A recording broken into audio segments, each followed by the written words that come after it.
General.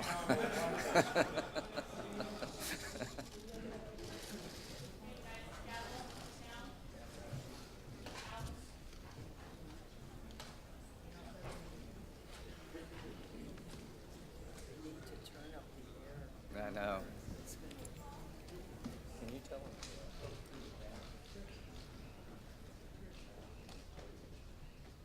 Well, thank you. The hearing will come to order, and the first order of business is to try to cool the room down. So we'll see if we can do that.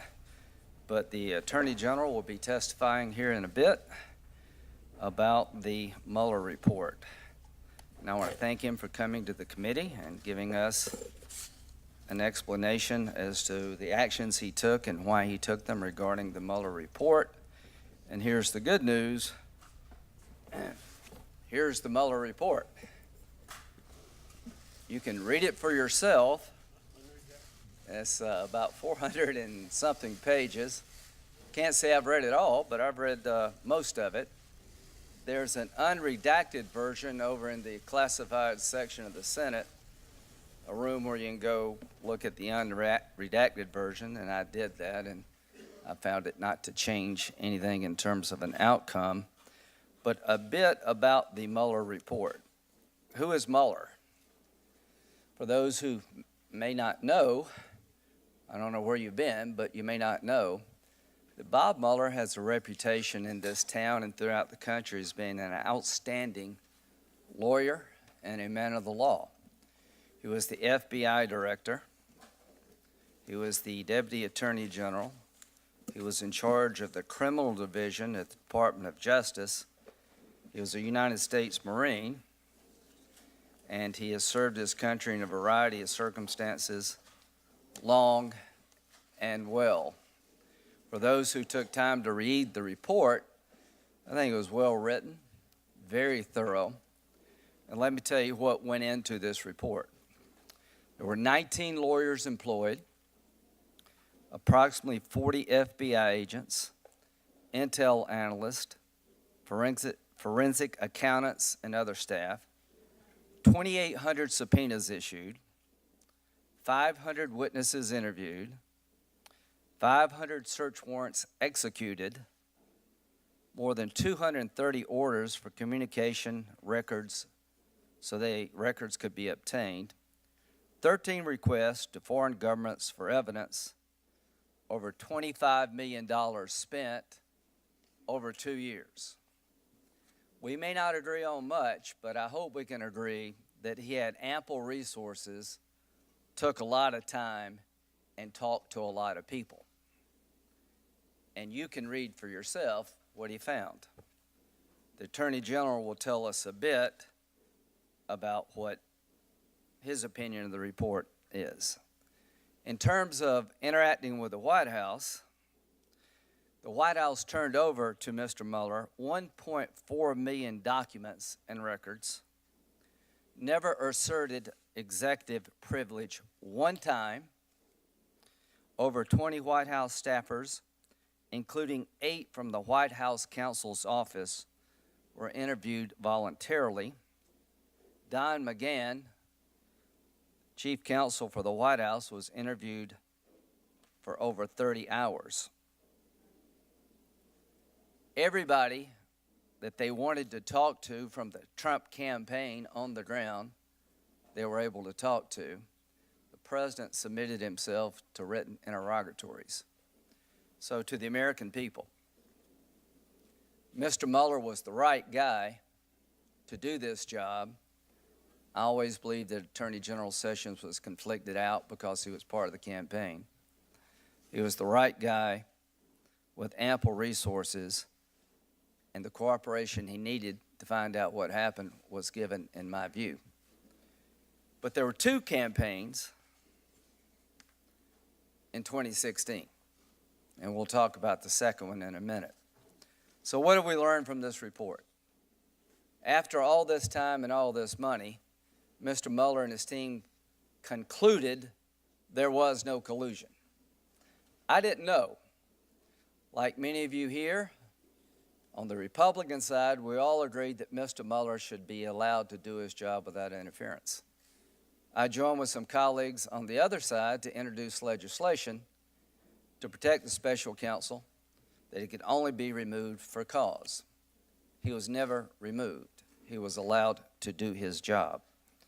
So no collusion, no coordination, no conspiracy between the Trump campaign and the Russian government regarding the 2016 election. As to obstruction of justice, Mr. Mueller left it to Mr. Barr to decide after 2 years and all this time. He said, Mr. Barr, you decide. Mr. Barr did. There are a bunch of lawyers on this committee, and I will tell you the following. You have to have specific intent to obstruct justice. If there's no underlying crime, pretty hard to figure out what intent might be if there was never a crime to begin with. The president never did anything to stop Mueller from doing his job. So I guess the theory goes now, okay, he didn't collude with the Russians and he didn't specifically do anything to stop Mueller, but attempted obstruction of justice of a crime that never occurred, I guess is sort of the new standard around here. We'll see if that makes any sense. To me, it doesn't. Now, there's another campaign. It was the Clinton campaign. What have we learned from this report? The Russians interfered in our election. So can some bipartisanship come out of this? I hope so. I intend to work with my colleagues on the other side to introduce the Deter Act and to introduce legislation to defend the integrity of the voting system. Senator Durbin and I have legislation that would deny anyone admittance into the United States a visa through the immigration system if they were involved in interfering in an American election. I'm working with Senator Whitehouse and Blumenthal to make sure that if you hack into a state election system, even though it's not tied to the internet, that's a crime. I would like to do more to harden our infrastructure because the Russians did it. It wasn't some 400-pound guy sitting on a bed somewhere. It was the Russians. And they're still doing it. And it could be the Chinese. It could be somebody next. So my takeaway from this report is that we've got a lot of work to do to defend democracy against the Russians and other bad actors. And I promise the committee we will get on with that work, hopefully in a bipartisan fashion. The other campaign. The other campaign was investigated not by Mr. Mueller, by people within the Department of Justice. The accusation against the Clinton, Secretary Clinton, was that she set a private server up somewhere in her house and classified information was on it to avoid the disclosure requirements and the transparency requirements required of being Secretary of State. So that was investigated. What do we know? We know that the person in charge of investigating hated Trump's guts. I don't know how Mr. Mueller felt about Trump, but I don't think anybody on our side believes that he had a personal animosity toward the president to the point he couldn't do his job. This is what Strzok said on February the 12th, 2016. Now, he's in charge of the Clinton email investigation. Oh, he's Trump's abysmal. I keep hoping the charade will end and people will just dump him. February the 12th, 2016. Page is the Department of Justice lawyer assigned to this case. March 3rd, 2016. God, Trump is a loathsome human being. Strzok. Oh my God, Trump's an idiot. Page, he's awful. Strzok. God, Hillary should win $100 million to nothing. Compare those two people to Mueller. March 16th, 2016. I cannot believe Trump is likely to be an actual serious candidate for president. July the 21st, 2016. Trump is a disaster. I have no idea how destabilizing his presidency would be.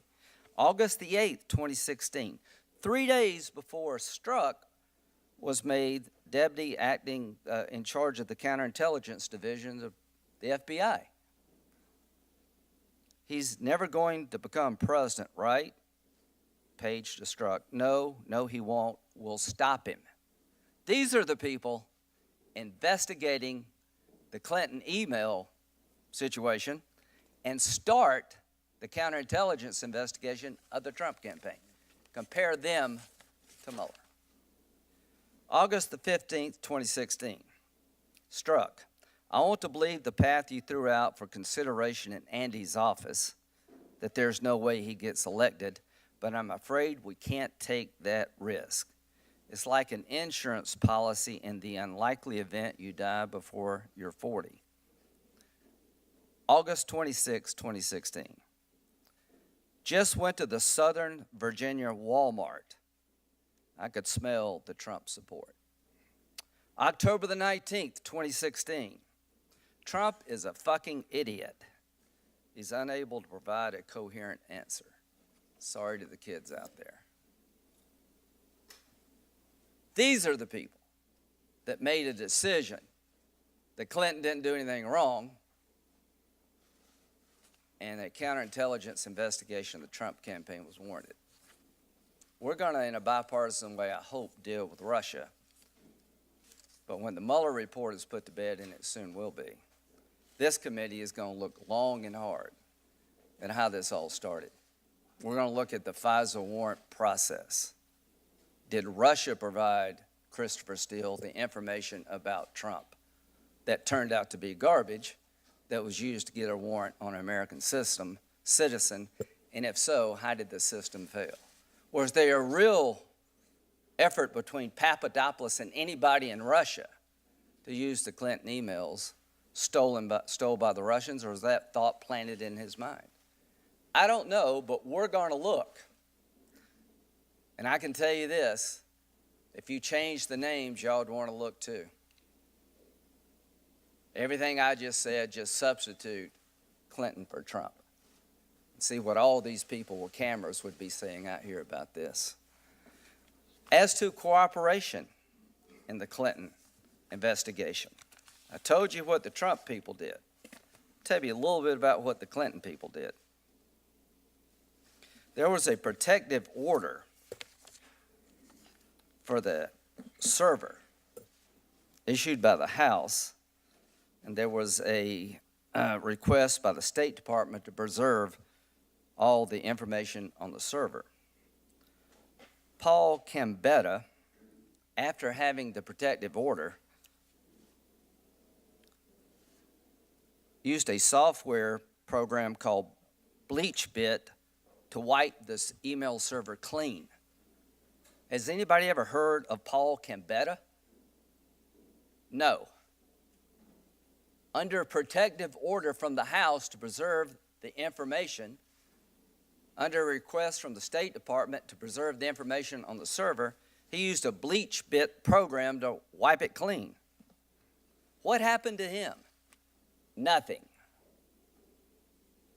18 devices possessed by Secretary Clinton she used to do business as secretary. How many of them were turned over to the FBI? None. 2 of them couldn't be turned over because Judith Casper took a hammer and destroyed 2 of them. What happened to her? Nothing. So the bottom line is, we're about to hear from Mr. Barr the results of a 2-year investigation into the Trump campaign, all things Russia, the actions the president took before and after the campaign, $25 million, 40 FBI agents. I appreciate very much what Mr. Mueller did for the country. I have read most of the report. For me, it is over. Senator Feinstein. Thank you, Mr. Chairman, and welcome, Attorney General. On March 24th, you sent a letter to Chairman Graham and the ranking member of this committee, providing your summary of the principal conclusions set out in Special Counsel Mueller's report. This letter was widely reported as a win for the president and was characterized as confirming there was no conclusion. Following this letter, the White House put out a statement declaring the special counsel, and I quote, "The special counsel did not find any collusion and did not find any obstruction," end quote, and that the report, quote, "was a total and complete exoneration," end quote, of the president. However, last night, the Washington Post reported that Special Counsel Mueller sent you a letter in late March where he said your letter to Congress failed to, quote, "fully capture the context, nature, and substance of his office's work and conclusions," end quote, and that he spoke with you about the concern that the letter threatened to undermine the public confidence in the outcome of the investigations. That's in quotes as well. Then on April 18th, you held a press conference where you announced repeatedly that the Mueller report found no collusion and no evidence of a crime. An hour later, a redacted copy of the Mueller report was provided to the public and the Congress, and we saw why Mueller was concerned. Contrary to the declarations of the total and complete exoneration, the special counsel's report contained substantial evidence of misconduct. First, Special Counsel Mueller's report confirms that the Russian government implemented a social media campaign to mislead millions of Americans, and that Russian intelligence services hacked into the DNC and the DCCC computers, stole emails and memos, and systematically released them to impact the presidential election. Your March letter stated that there was no evidence that the Trump campaign, quote, "conspired or coordinated with Russia," end quote.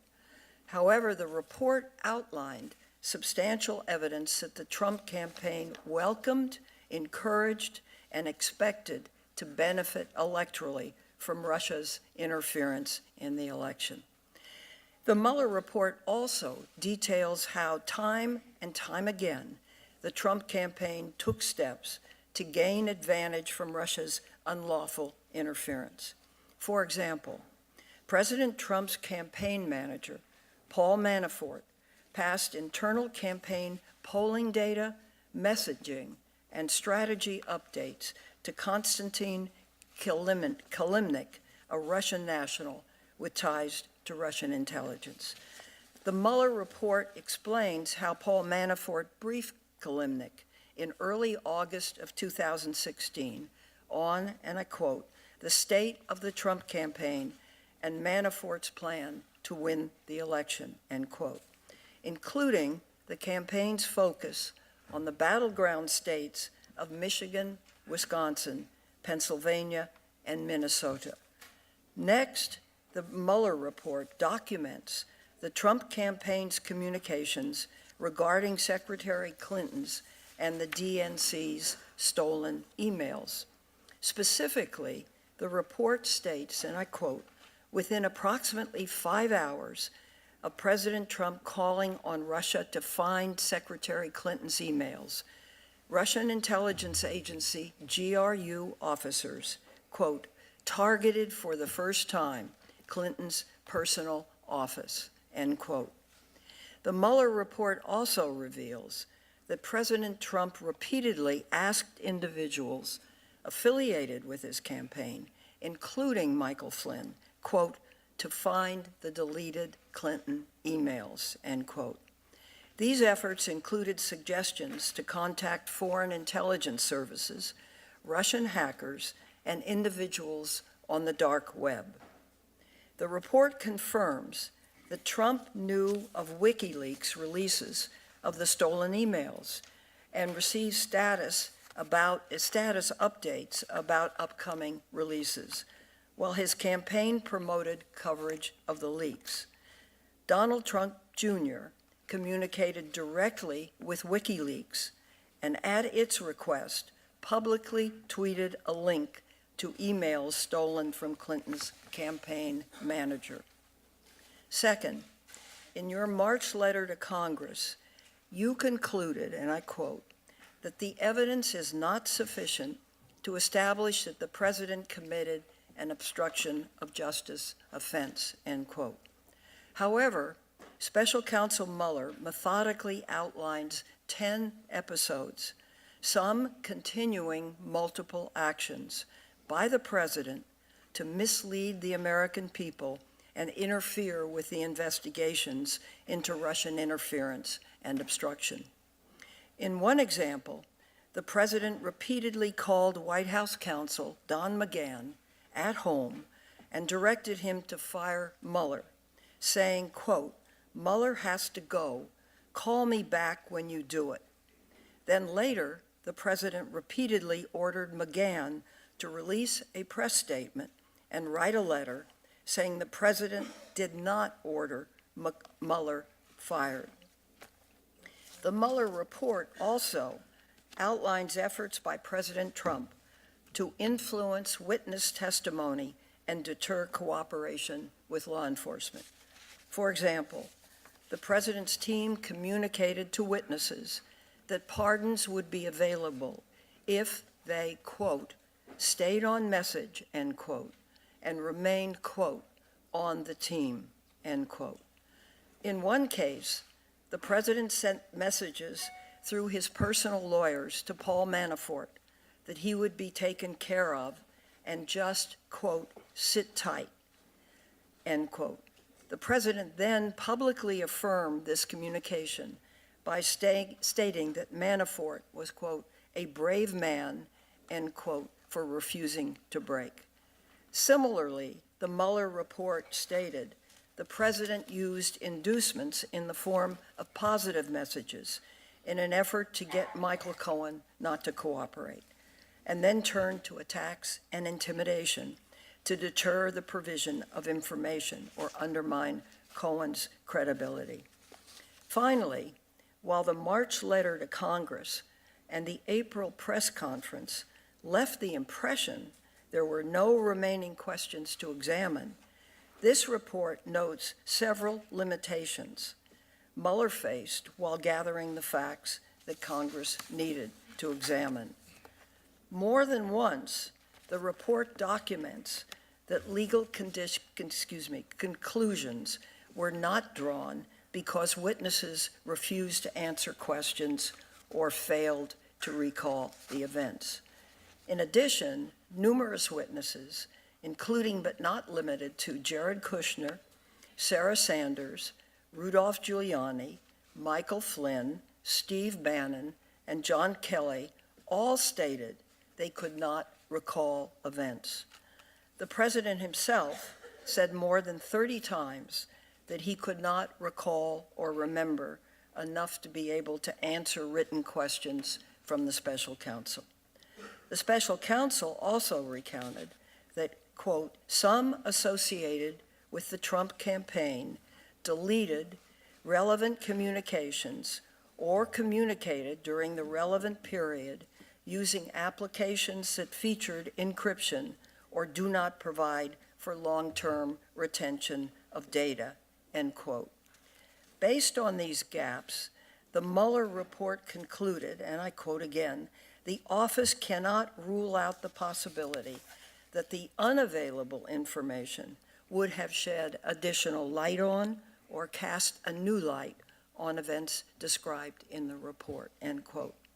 And contrary to the conclusion that the special counsel's report did not find evidence of communication or coordination between the Trump campaign and Russia, the Mueller report explicitly states, and I quote, a statement that the investigation did not establish particular facts does not mean there was no evidence of those facts. Volume 2, page 2. Let me conclude with this. Congress has both the constitutional duty and the authority to investigate the serious findings contained in the Mueller report. I strongly believe that this committee needs to hear directly from Special Counsel Mueller about his views on the report in his March letter. I also believe senators should have the opportunity to ask him about these subjects in questions directly. I have requested this to our chairman to authorize a hearing with Special Counsel Mueller, and I hope that will happen soon. Thank you, Mr. Chairman. Thank you. Before we receive your testimony, Mr. Barr, we have the letter that Mr. Mueller sent to you on March 27th, 2019. I'll put that in the record now. The floor is yours. What? Got to swear you in? Sorry. You do solemnly swear the testimony you're about to give this committee is the truth, the whole truth, and nothing but the truth, so help you God. Yes. Sorry about that. Thank you, Mr. Chairman and Ranking Member Feinstein, members of the committee. During my confirmation process, there were two concerns that dominated, as I think you will all agree.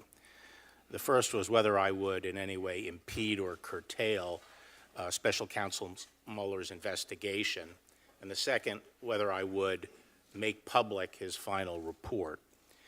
As you see, Bob Mueller was allowed to complete his work as he saw fit. And as to the report, even though the applicable regulations require that the report is to be made to the AG and is to remain confidential and not be made public, I told this committee that I intended to exercise whatever discretion I had to make as much of the report available to the public and to congressional leaders as I could, consistent with the law. This has been done. I arrived at the department on February 14th. And shortly thereafter, I asked it to be communicated to Bob Mueller's team that in preparing the report, we requested that they make it so we could readily identify 6E material, so we could quickly process the report. Could you tell the public what 6E is? 6E is grand jury material that cannot be made public. It's prohibited by statute. And I wanted that identified so we could redact that material and prepare the report for public release as quickly as we could. When I arrived at the department, I found, and was eventually briefed in on the investigation, I found that the Deputy Attorney General and his principal associate deputy, Ed O'Callahan, were in regular discussions with the counsel's office, had been, and they communicated this request and had discussions about both the timing of the report and the nature of the report. On March 5th, I met with Bob at the suggestion of the deputy and the principal associate deputy, Bob Mueller. I met with Bob Mueller to get a readout on what his conclusions would be. On March 25th, and at that meeting, I reiterated to Special Counsel Mueller that in order to have the shortest possible time before I was in a position to release the report, I asked that they identify 6E material. When I received the report on March 22nd, and we were hoping to have that easily identified, the 6E material, unfortunately, it did not come in that form. And it quickly became apparent that it would take about 3 or 4 weeks to identify that material and other material that have to be redacted. So there was necessarily going to be a gap between the receipt of the report and getting the full report out publicly. The deputy and I identified 4 categories of information that we believe required redaction. And I think you all know of them, but they were the grand jury material, the 6E material, information that the intelligence community advised would reveal sensitive sources and methods, information that if revealed at this stage would impinge on the investigation or prosecution of related cases, and information that would unfairly affect the privacy and reputational interests of peripheral third parties. We went about redacting this material in concert with the special counsel's office. We needed their assistance to identify the 6E material in particular. The redactions were all carried out by DOJ lawyers with special counsel lawyers in consultation with intelligence community. The report contained a substantial amount of material over which the president could have asserted executive privilege, but the president made the decision not to assert executive privilege and to make public as much of the report as we could, subject to the redactions that we thought required. Now, as you see, the report has been lightly redacted. The public version has been estimated to have only 10% redactions. Almost the vast bulk of those redactions are in Volume 1, which is the volume that deals with collusion, and it relates to existing ongoing cases. Volume 2 has only about 2% redactions for the public version, so 98% of Volume 2, dealing with obstruction, is available to the public. We have made a version of the report available to congressional leaders that only contains redactions of grand jury material.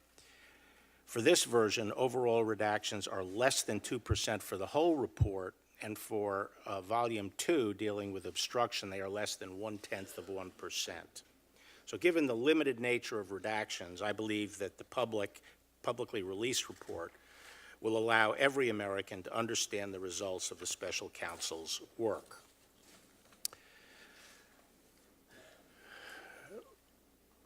By now, everyone is familiar with the special counsel's bottom line conclusions about Russian attempts to interfere in the election. In Volume 1, the special counsel found that the Russians engaged in two distinct schemes. First, the Internet Research Agency, a Russian entity with close ties to the Russian government, conducted a disinformation and social media operation to sow discord among Americans.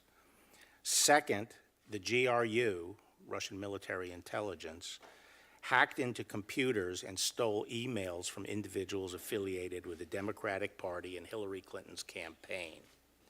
The special counsel investigated whether anyone affiliated with President Trump's campaign conspired or coordinated with these criminal schemes.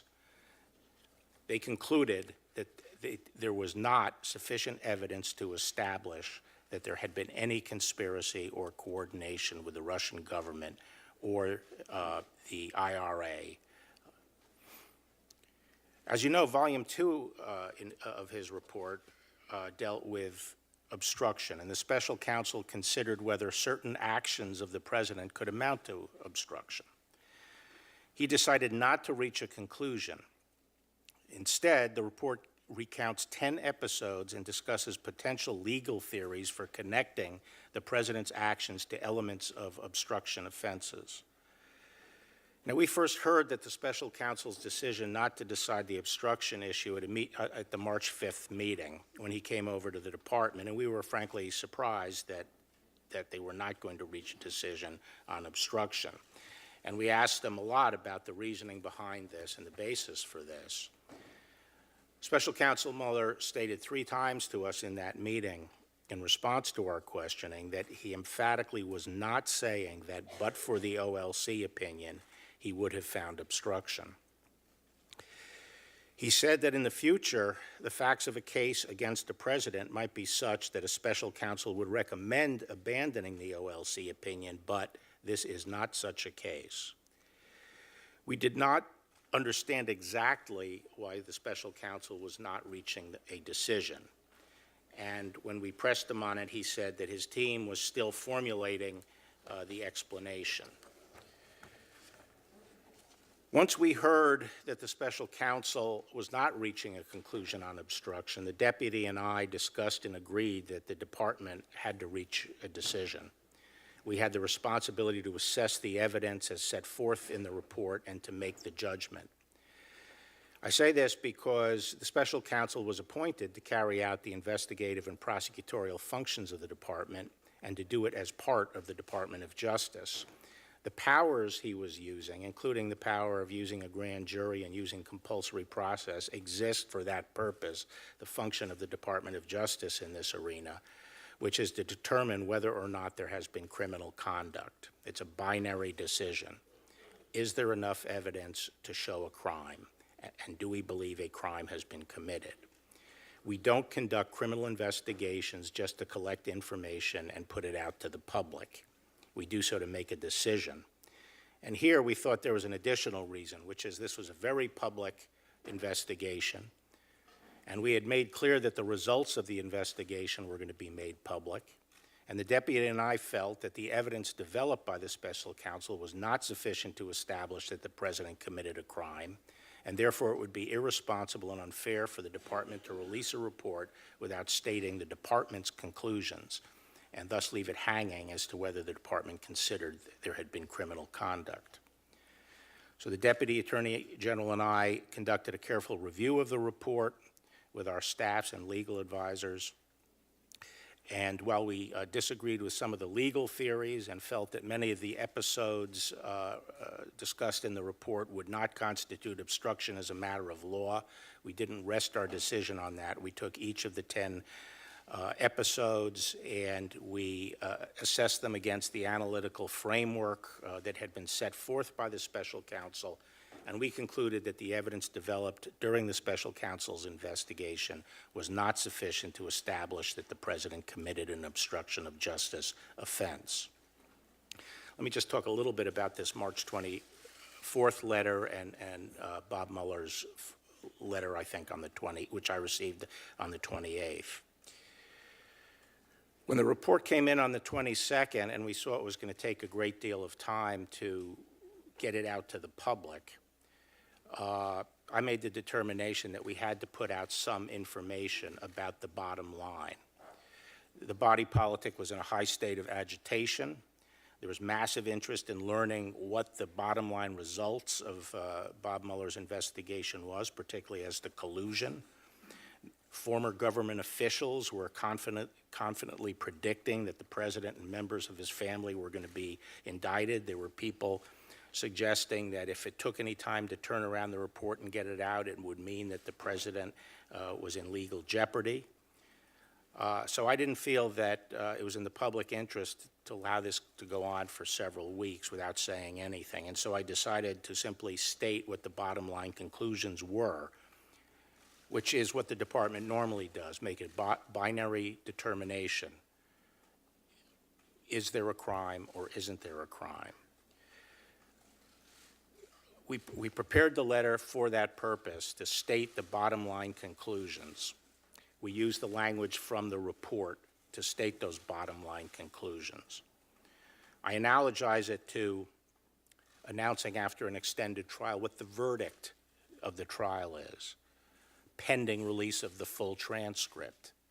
That's what we were trying to do, notify the people as to the bottom line conclusion. We were not trying to summarize the 410 page report. So we released that. I offered Bob Mueller the opportunity to review that letter before it went out, and he declined. On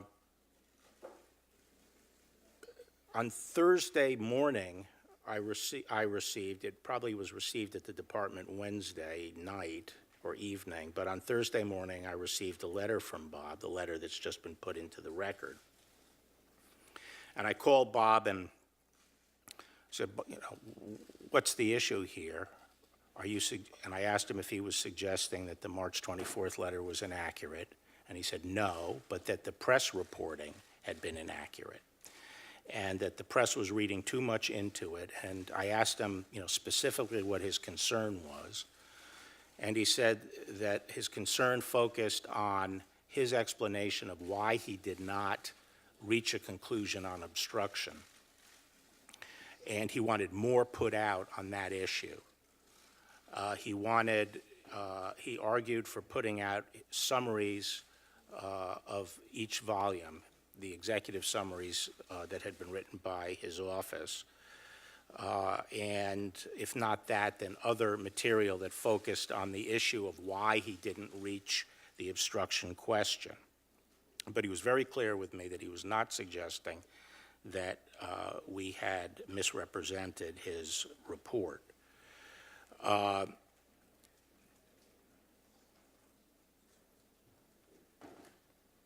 told Bob that I was not interested in putting out summaries, and I wasn't going to put out the report piecemeal.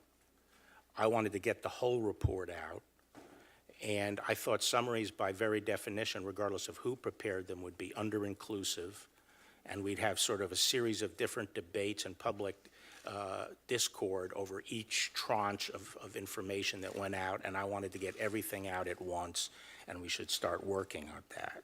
And so the following day, I put out a letter explaining the process we were following and stressing that the March 24th letter was not a summary of the report, but a statement of the principal conclusions, and that people would be able to see Bob Mueller's entire thinking when the report was made public.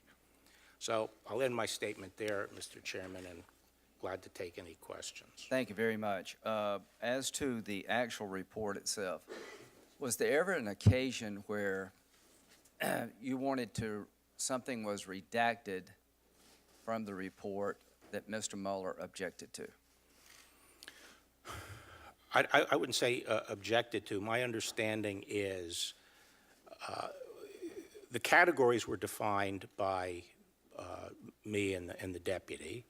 I don't think that, I have no, I don't believe. Did you work with him to redact the report? Right.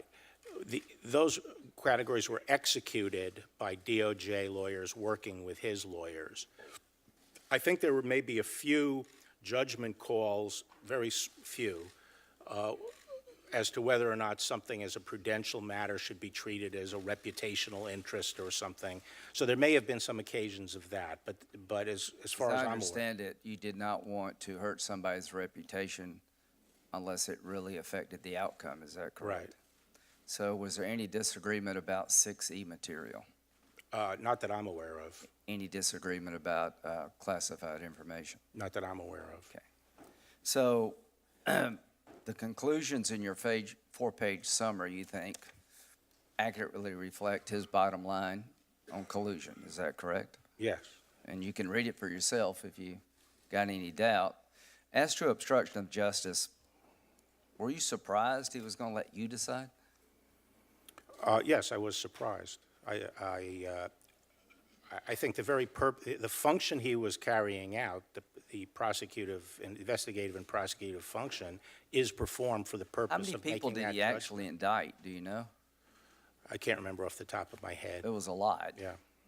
So he actually has the ability to indict if he wants to. He's used that power during the investigation, is that correct?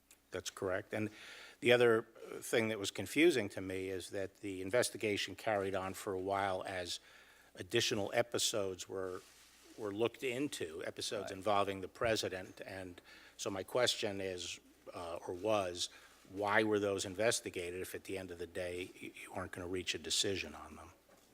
So did you consult Deputy Attorney General Rosenstein about the obstruction matter? Constantly, yeah. So was he in agreement with your decision not to proceed forward? Yes. I'm sorry, the agreement what? Not to proceed forward Right, with obstruction? Right. Okay.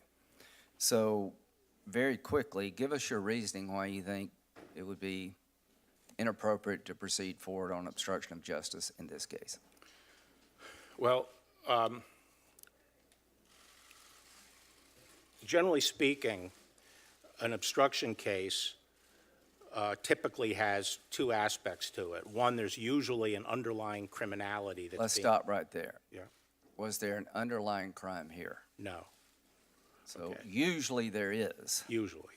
But it's not necessary, but Right. the typical case, sort of the paradigmatic case is Right. there's an underlying crime, and then the person implicated or people implicated are concerned about that criminality being discovered, take an inherently malignant act, as the Supreme Court has said, to obstruct that investigation, So such one as of the destroying examples documents. that people were worried about, that he fired Comey to stop the Russian investigation.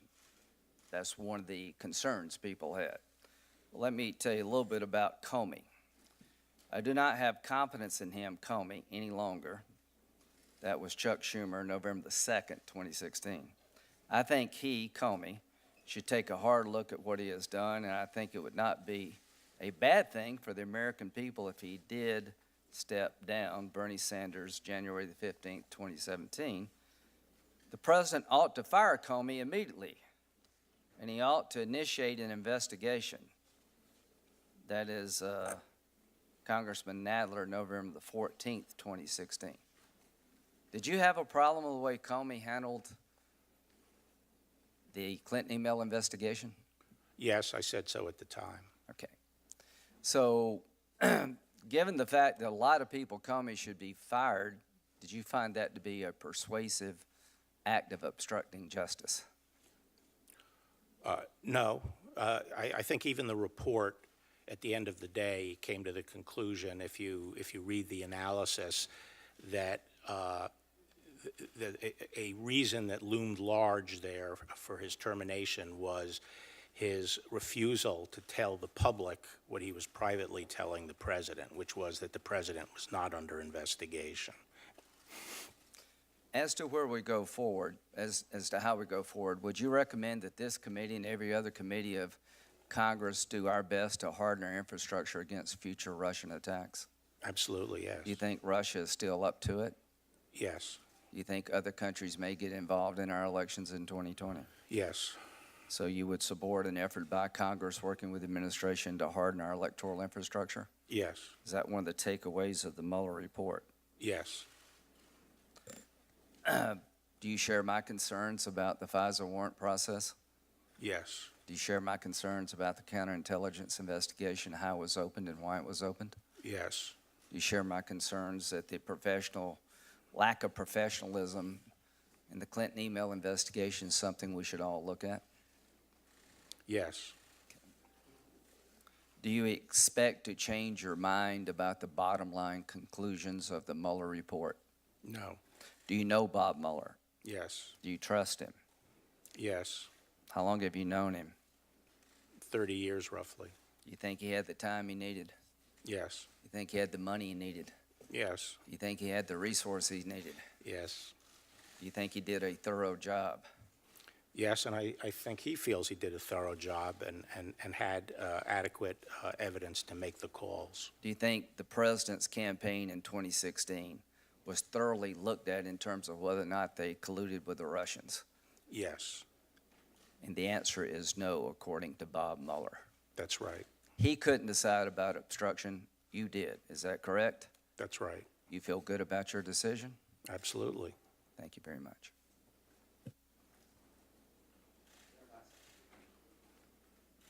Chairman, Mr. Attorney General, the special counsel's report describes how the president directed White House counsel Don McGahn to fire special counsel Mueller and later told McGahn to write a letter, quote, for our records, end quote, stating that the president had not ordered him to fire Mueller. The report also recounts how the president made repeated efforts to get McGahn to change his story.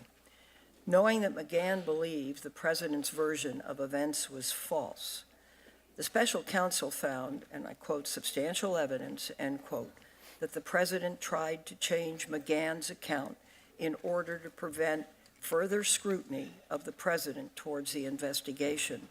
Special counsel also found that McGahn is a credible witness with no motive to lie or exaggerate given the position he held in the White House. Here's the question. Does existing law prohibit efforts to get a witness to lie, to say something the witness believes is false? Yes. And Lie to the government, yes. And what law is that? Obstruction statutes. The obstruction statute. And you don't have it, I guess, before you. Well, I'm not sure which one they were referring to here. It was probably 1512C2. So these things, in effect, constitute obstruction. Well, you're talking in general terms. You're not talking. What I'm talking about specifically, yes, you're correct in a sense that the special counsel in his report found substantial evidence that the president tried to change McGahn's account in order to prevent, and this is a quote, further scrutiny of the president toward the investigation. And, quote, the special counsel also found McGahn is a credible witness with no motive to lie or exaggerate. So what I'm asking you then, is that a credible charge under the obstruction statute? We felt that that episode, the government would not be able to establish obstruction. If you go back and if you look at the episode where the president gave McGahn an instruction, McGahn's version of that is quite clear in each time he gave it, which is that the instruction said, go to Rosenstein, raise the issue of conflict of interest, and Mueller has to go because of this conflict of interest. So there's no question that whatever instruction was giving McGahn had to do with Mueller's conflict of interest. Now, the president later said that what he meant was that the conflict of interest should be raised with Rosenstein, but the decision should be left with Rosenstein. On the other end of the spectrum, it appears that McGahn felt it was more directive and that the president was essentially saying, push Rosenstein to invoke a conflict of interest to push Mueller out. Wherever it fell on that spectrum of interest, the New York Times story was very different. The New York Times story said flat out that the president directed the firing of Mueller. He told McGahn, fire Mueller. Now, there's something very different between firing a special counsel outright, which suggests ending the investigation, and having a special counsel removed for conflict, which suggests that you're going to have another special counsel. So the fact is that even under McGahn's, and then, as the report says and recognizes, there is evidence the president truly felt that the Times article was inaccurate and he wanted McGahn to correct it. So we believe that it would be impossible for the government to establish beyond a reasonable doubt that the president understood that he was instructing McGahn to say something false, because it wasn't necessarily false. Moreover, McGahn had weeks before already given testimony to the special counsel, and the president was aware of that. And as the report indicates, it could also have been the case that that he was primarily concerned about press reports and making it clear that he never outright directed the firing of Mueller.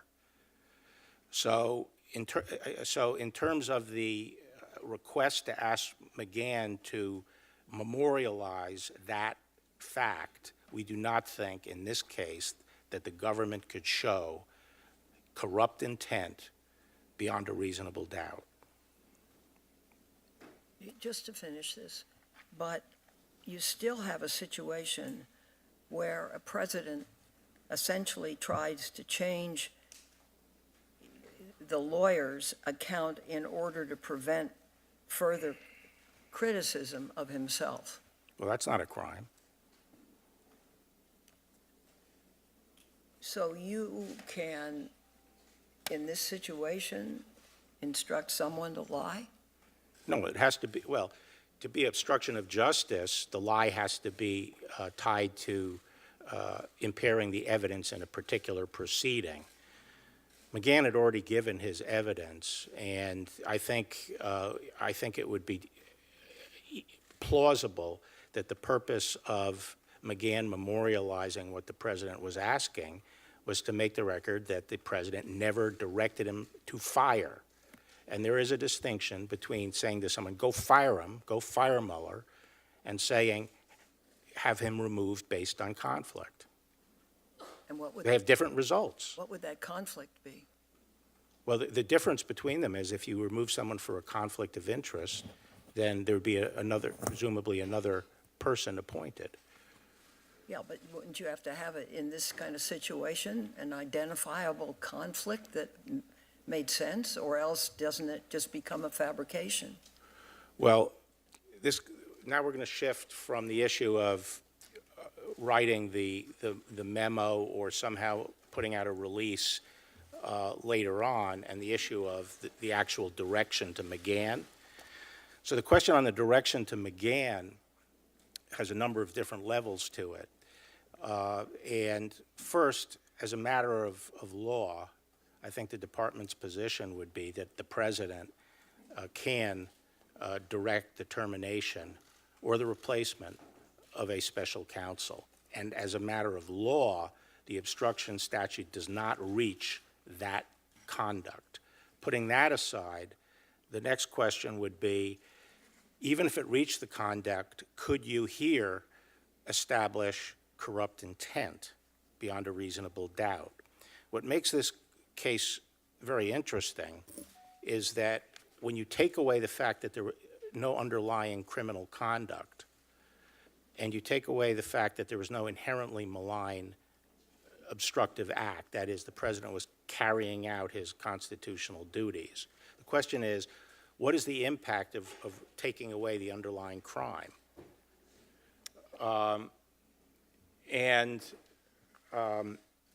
It's not, as the report suggests, that one impact is, well, we have to find some other reason why the president would obstruct the investigation.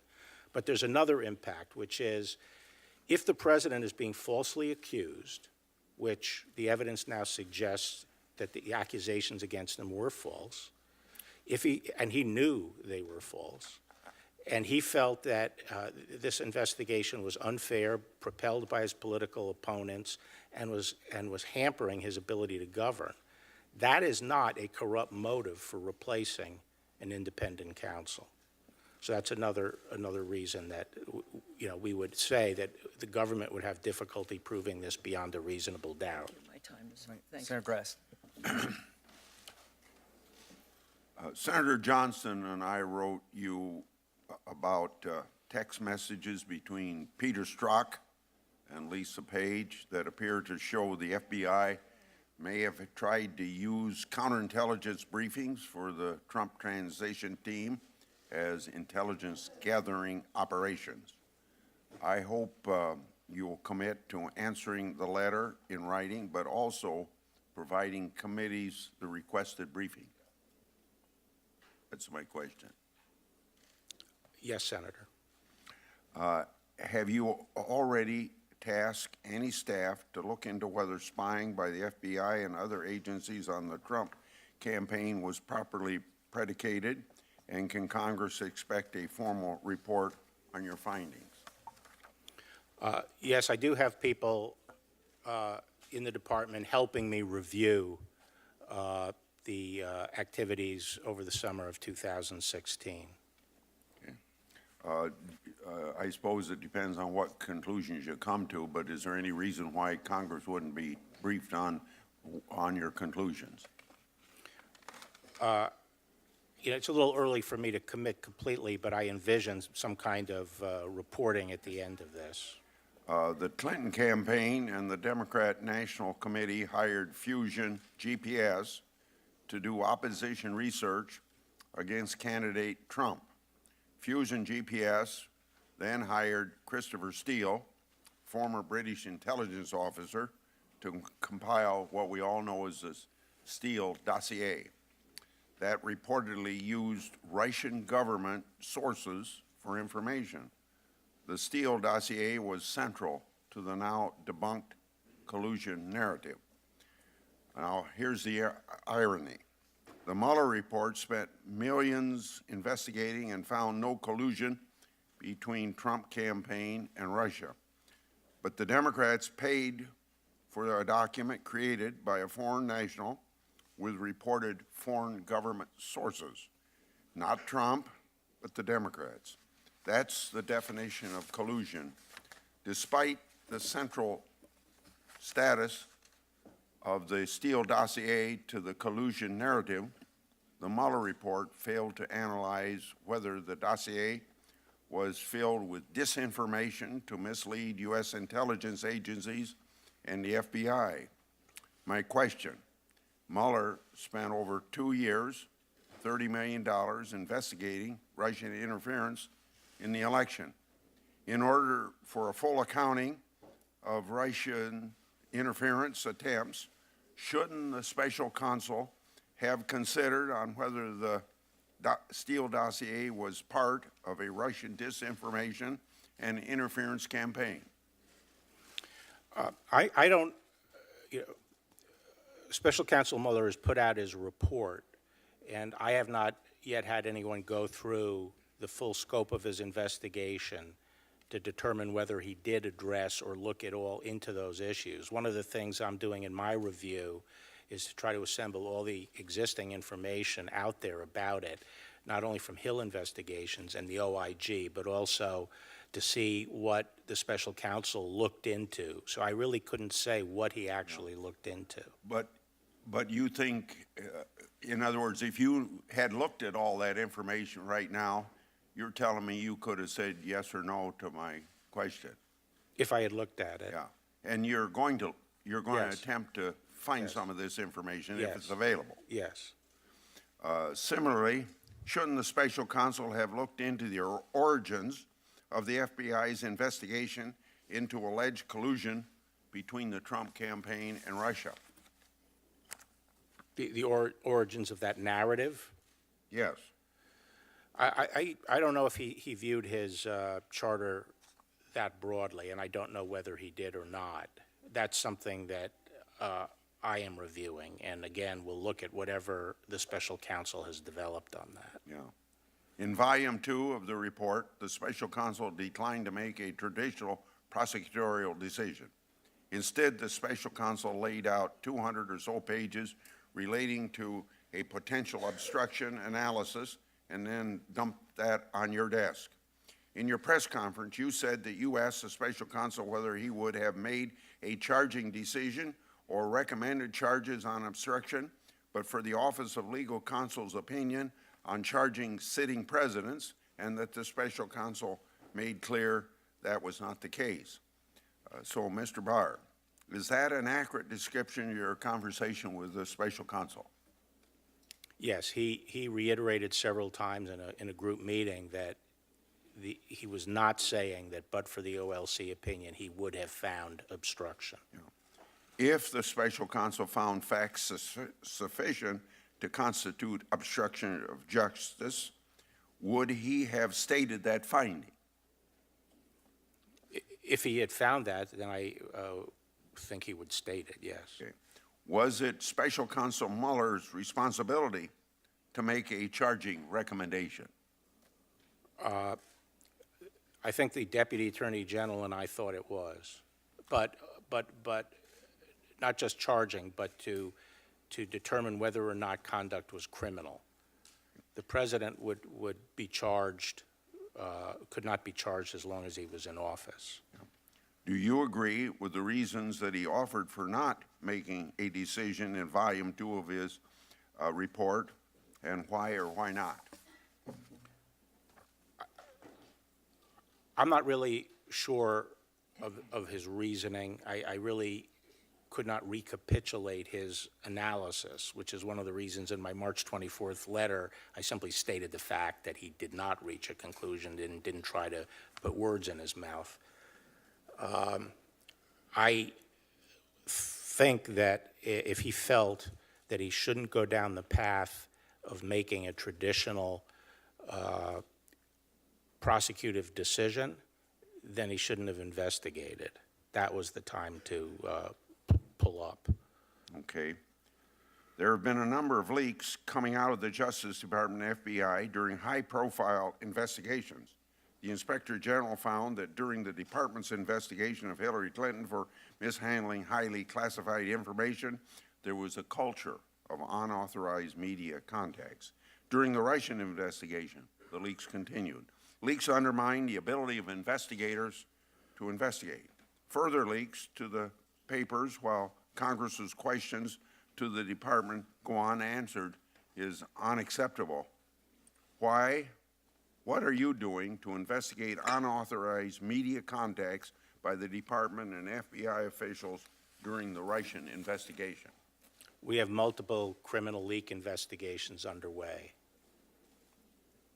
Thank you. Senator Lee. Thank you, Attorney General.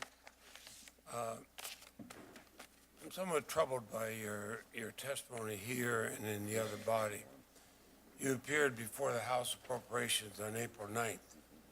You were asked about media reports that portrayed the special counsel's team as frustrated that your March 24th letter didn't adequately portray the report's findings. When the congressman, I believe it was Congressman Chris, asked if you knew what those members of the special counsel's team were concerned about, you testified in response, "No, I don't." You then said you merely suspected they would have preferred more information was released with the letter. Now we know, that contrary to what you said on April 9th, that on March 27th, Robert Mueller wrote to you expressing very specific concerns that your March 24th letter, remember you're testifying on April 9th, that your March 24th letter failed to capture to quote Mr. Mueller, the context, nature, and substance, close quote, of his report. And what really struck me, Mr. Mueller wrote that your letter threatened to undermine a central purpose for which the department appointed the special counsel, to assure full public confidence in the outcome of the investigation.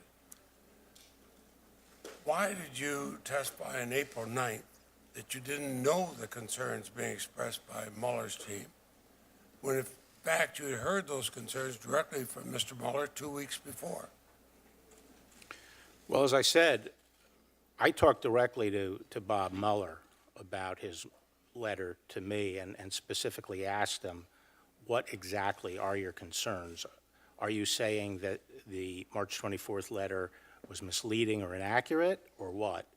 He indicated that it was not. He was not saying that, and that what he was concerned about... That wasn't my question. Well, I'm getting to the question, which is the question from Christ was, reports have emerged recently, press reports, that members of the special counsel's team are frustrated at some level with the limited information included in your March 24th letter, in that they don't adequately or accurately portray the report's findings. I don't know what members he's talking about. I certainly am not aware of any challenge That's to still the not my accuracy question. of the findings. Mr. Barr, you seem to have learned the filibuster rules even better than senators do. My question was, why did you say you were not aware of concerns when weeks before your testimony, Mr. Mueller had expressed concerns to you? I mean, that's a fairly simple... Well, I answered a question, and the question was relating to unidentified members who were expressing frustration over the accuracy relating to findings. I don't know what that refers to at all. I talked directly to Bob Mueller, not members of his team, and even though I did not know what was being referred to, and Mueller had never told me that the expression of the findings was inaccurate, but I did then volunteer that I thought they were talking about the desire to have more information put out. But it wasn't my purpose to put out more Well, information. Mr. Barr, I feel your answer was purposely misleading, and I think others do too. Let me ask you another one. You said the president is fully cooperating with an investigation, but his attorney had told a defendant he'd be taken care of if he didn't cooperate with the investigation. Is there a conflict in that? I'm sorry, could you just repeat Both that? Mr. Manafort and Mr. Cohen were told by Trump's personal attorney they'd be taken care of if they did not cooperate. You said that the president was fully cooperating. Is there a conflict there? Yes or no? No. Do you think it's fully cooperating to instruct a former aide to tell the Attorney General to unrecuse himself, shut down the investigation, and declare the president did nothing wrong? I don't think, well, obviously, since I didn't find it was obstruction, I felt that the evidence could not support an I'm asking obstruction. if that's fully cooperating. I'm not asking whether that's obstruction. Is that fully cooperating? Yeah, he fully cooperated. So by instructing a former aide to tell the Attorney General to unrecuse himself, shut down the investigation, and declare the president did nothing wrong, that's fully cooperating? Where is that in the report?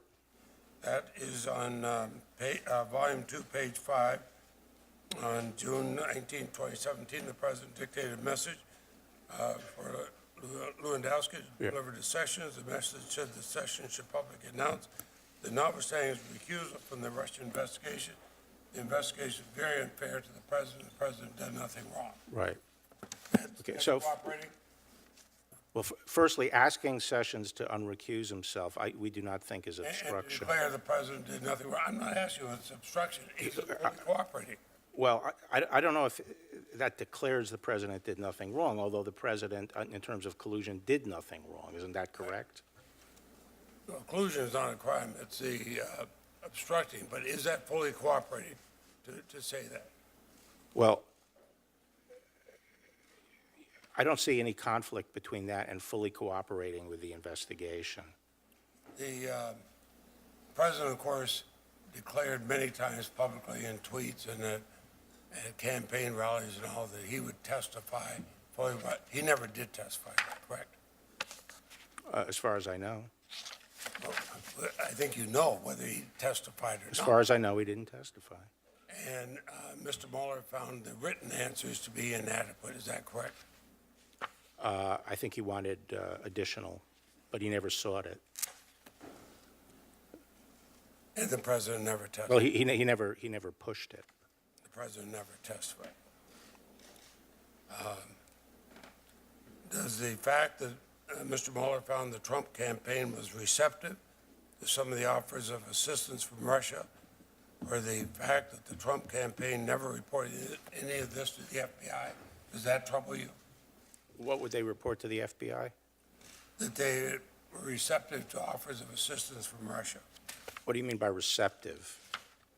I think the report says, obviously, Well, the report- obviously they were expecting to benefit from whatever the Page Russians. 173, the Volume 1, the report says, in sum, the investigation established multiple links between Trump campaign officials and individuals tied to the Russian government.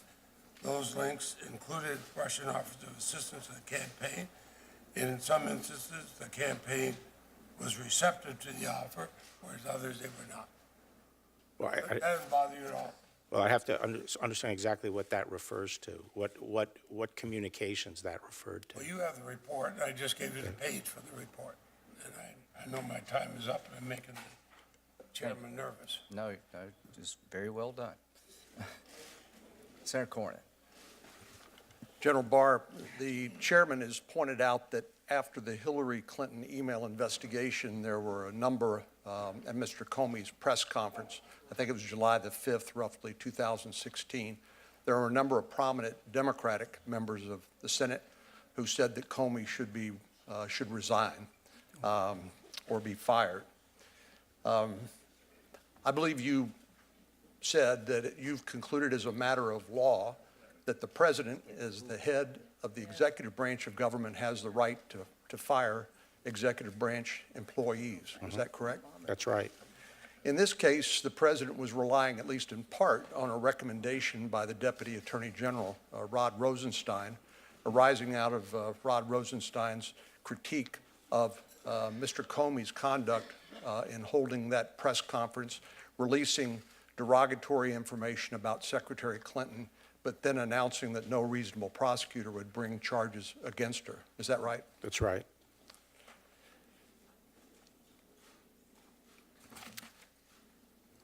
You started your career, I believe, in the intelligence community, and then moved on, of course, to the Department of Justice. And thank you for agreeing to serve again as Attorney General and help restore the department's reputation as an impartial arbiter of the law and not as a political arm of any administration. I think that's very, very important that you and Director Wray continue your efforts in that regard, and I'm grateful to you for that. But I do believe that we need to ask the question, why didn't the Obama administration do more as early as 2014 in investigating Russian efforts to prepare to undermine and sow dissension in the 2016 election.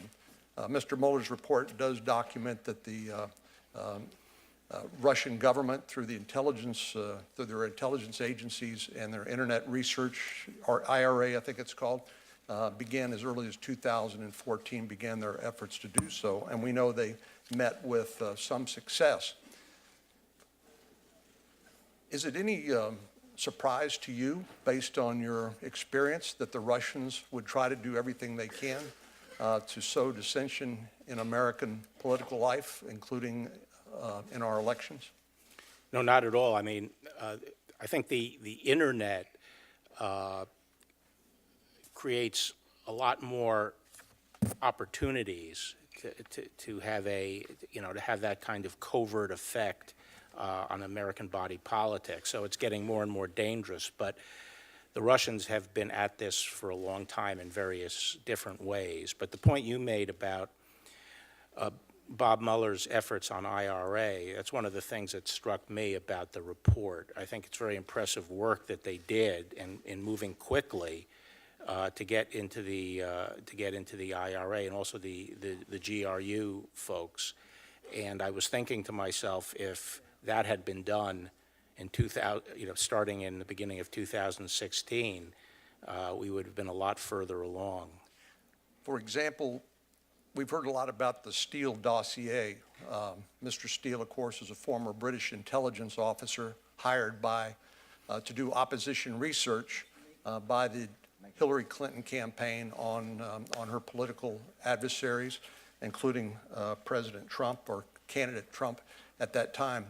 How do we know that the Steele dossier is not itself evidence of Russian disinformation campaign, knowing what we know now, that basically the allegations made therein were secondhand, hearsay, or unverified? Can we state with confidence that the Steele dossier was not part of the Russian disinformation campaign? No, I can't state that with confidence, and that is one of the areas that I'm reviewing. I'm concerned about it, and I don't think it's entirely speculative. Well, we know that from published reports that the head of the CIA, Mr. Brennan, went to President Obama and brought his concerns about initial indications of Russian involvement in the campaign as early as the late July 2016. And instead of doing more during the Obama administration to look into that and disrupt and deter Russian activities that threatened the validity and integrity of our campaign in 2016, it appears to me that the Obama administration, Justice Department, and FBI decided to place their bets on Hillary Clinton and focus their efforts on investigating the Trump campaign. But as you have pointed out, thanks to the special counsel, we now have confidence that no Americans colluded with the Russians in their effort to undermine the American people. We now need to know, and I'm glad to hear what you are telling us about your inquiries and your research and your investigation. We now need to know what steps the Obama, FBI, Department of Justice, and intelligence community, what steps they took to undermine the political process and put a thumb on the scale in favor of one political candidate over the other, and that would be before and after the 2016 election. What's a defensive briefing that in a counterintelligence investigation? Well, you could have different kinds of defensive briefings. If you learn that somebody is being targeted by a hostile intelligence service, then one form of defensive briefing is to go and to alert that person to the risks. I think Attorney General Lynch has said it is routine in counterintelligence investigations. Would you agree with her? Yes. Do you know whether a defensive briefing was ever given to the Trump campaign by the FBI based on their counterintelligence investigation? Did they ever tell the president before he was January 2017 what the Russians were trying to do and advise him to tell people affiliated with this campaign to be on their guard and be vigilant about Russian efforts to undermine public confidence in the election? My understanding is that didn't happen. That would be that failure to provide a defensive briefing to the Trump campaign, that would be an extraordinary or notable failure. Would you agree? I think under these circumstances, it's one of the things that I can't fathom why it did not happen. If you're concerned about interference in the election, and you have, substantial people involved in the campaign who were former U.S. attorneys. You had 3 former U.S. attorneys there in the campaign. I don't understand why the Bureau would not have gone and given a defensive briefing. Thank you. Senator Durbin. Thanks, Mr. Chairman. Thanks, General Barr. I've been listening carefully to my Republican colleagues on the other side, and it appears that they are going to work together and coordinate the so-called locker-up defense. This is really not supposed to be about the Mueller investigation, the Russian involvement in the election, the Trump campaign, and so forth. It is really about Hillary Clinton's emails. Finally, we get down to the bottom line. Hillary Clinton's emails and questions have to be asked about Benghazi along the way. What about Travelgate, Whitewater? There's a lot of material we should be going through today according to their response to this. That is totally unresponsive to the reality of what the American people want to know. They paid a lot of money, $25 million for this report.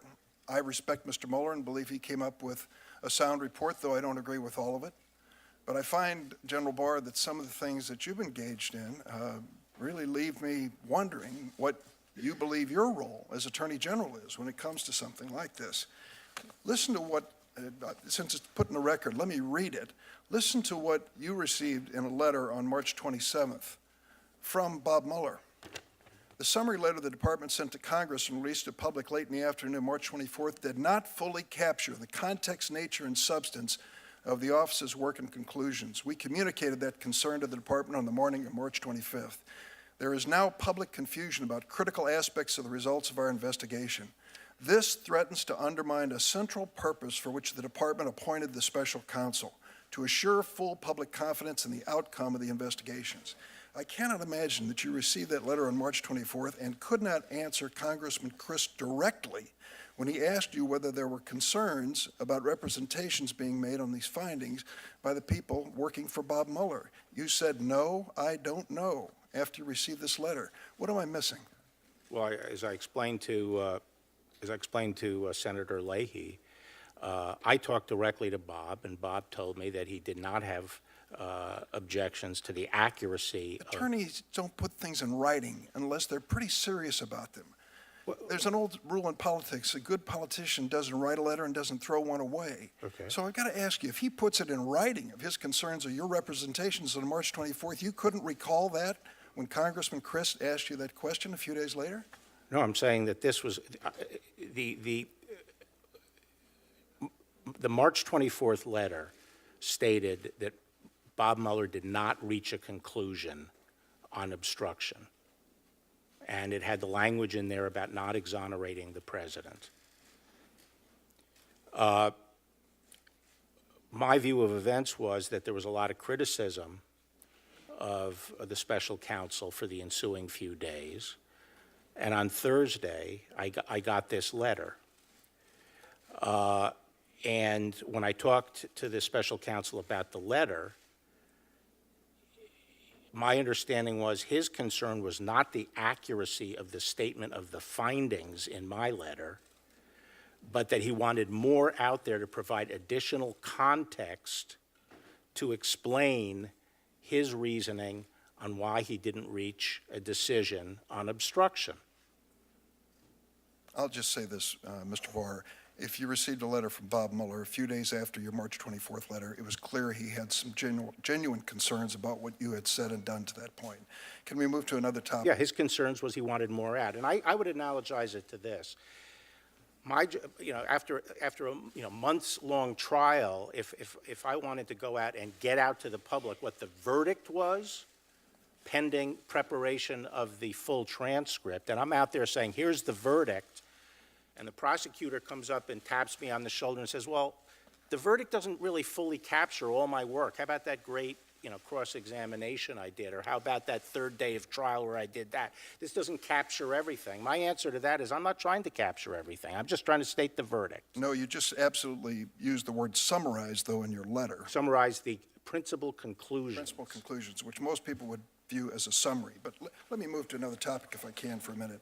The Office of Legal Counsel's decision as to whether or not you can prosecute a sitting president, you had some pretty strong feelings of that, and they were reflected in your volunteered memo to the Trump defense team, your 19-page memo.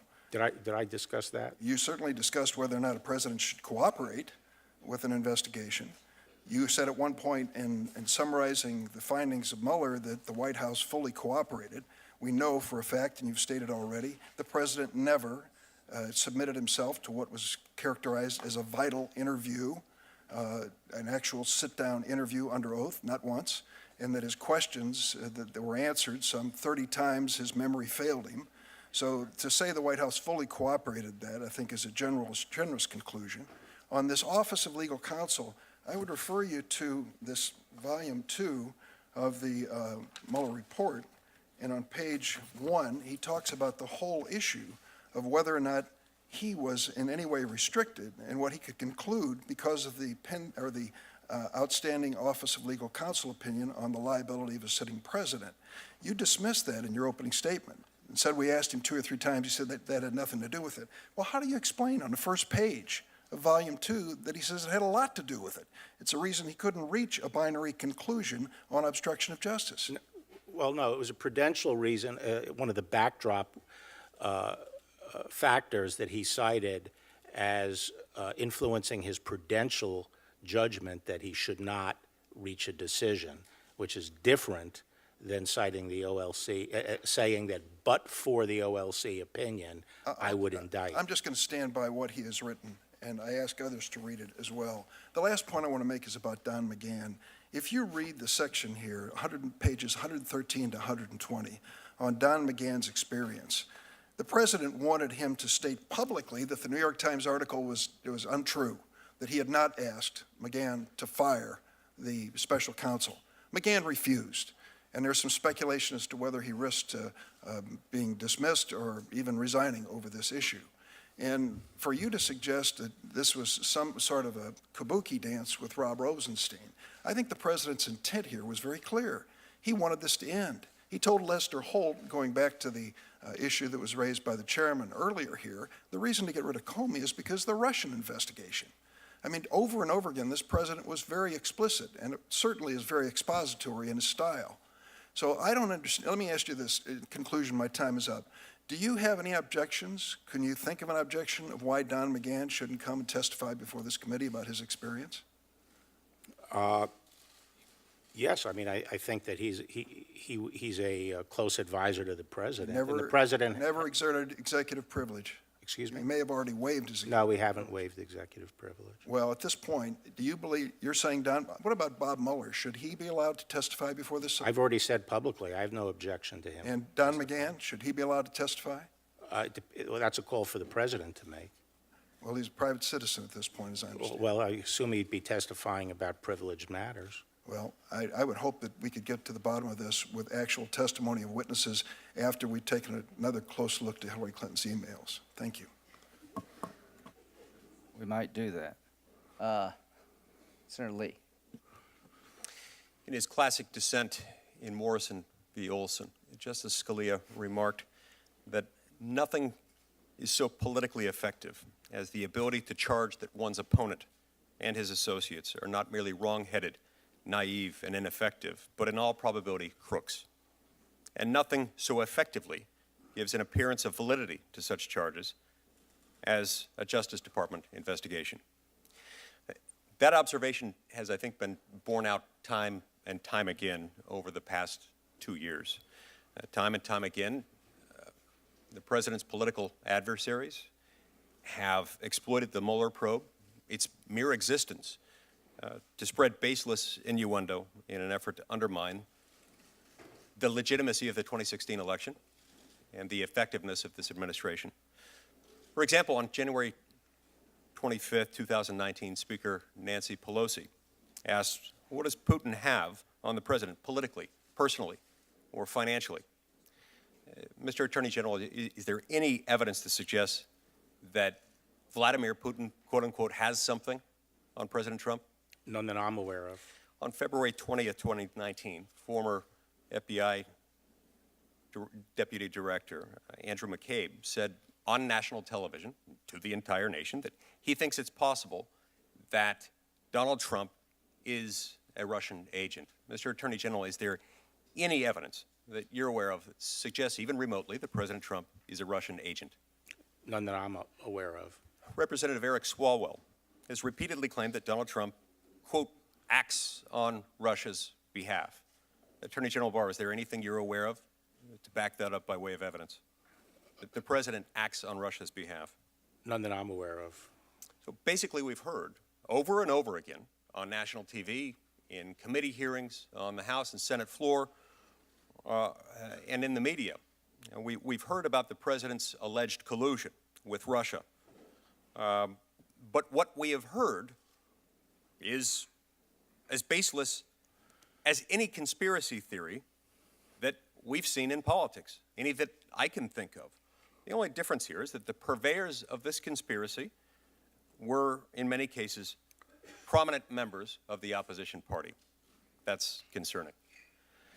Now, from the beginning, there were some indications that the Russia investigation was perhaps not always conducted with the absolute impartiality that the American people should expect and have come to hope to find in existence within the Department of Justice, especially given that the track record of excellence that the U.S. Department of Justice has shown. According to the Mueller report itself, the investigation into the Trump campaign began on July 31st, 2016, after a foreign government contacted the FBI about comments made by George Papadopoulos. Is that accurate, or were there other precipitating events that helped lead to this? That is the account that has been given in the past as to how it got going. You've previously said that you think it's possible that the Federal Bureau of Investigation improperly spied on the Trump campaign. I assume that's a reference to the FISA warrant for Carter Page. Is that what you have in mind, or are there other circumstances that you've got in mind there? Well, one of the things I want to look, there are many people seem to assume that the only intelligence collection that occurred was a single confidential informant and a FISA warrant. I'd like to find out whether that is in fact true. It strikes me as a fairly anemic effort if that was the counterintelligence effort designed to stop the threat as it's being represented. Was Carter Page under surveillance during his time working for the Trump campaign, which was roughly January 2016 to September 2016? I don't know. Was any other Trump campaign official under surveillance during that time period, to your knowledge?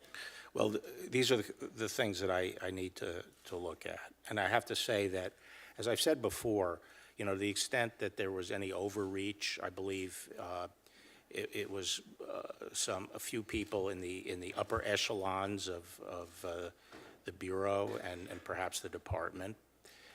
But those people are no longer there, and I'm working closely with Chris Wray, who I think has done a superb job at the Bureau, and we're working together on trying to reconstruct exactly what went down. One thing people should know is that the Bureau itself has been a little bit handicapped in looking back because of the pending Mueller investigation and the OIG investigation. As we know, the FISA warrant for Carter Page was based largely on the so-called Steele dossier, and in particular on two specific facts about Page's trip to Moscow to deliver a speech in July 2016. First, according to the warrant, Page had a secret meeting with Igor Sechin, the president of Rosneft.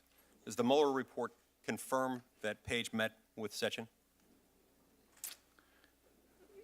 Met with who? With Mr. Sechin, with Igor Sechin. Yeah, I can't recall, but I don't remember that. Let me just say that I want to stay away from getting too deeply into the FISA issue, because that's currently under investigation by the OIG. Understood. Second, and more importantly, the warrant also says that Page met with Igor Devyekin in order to discuss what is referred to as compromat involving Hillary Clinton, against Hillary Clinton. Does the Mueller report confirm that Page met with Devyekin? I don't think so. Does it confirm that Page discussed compromat on Hillary Clinton with anyone? Not that I recall.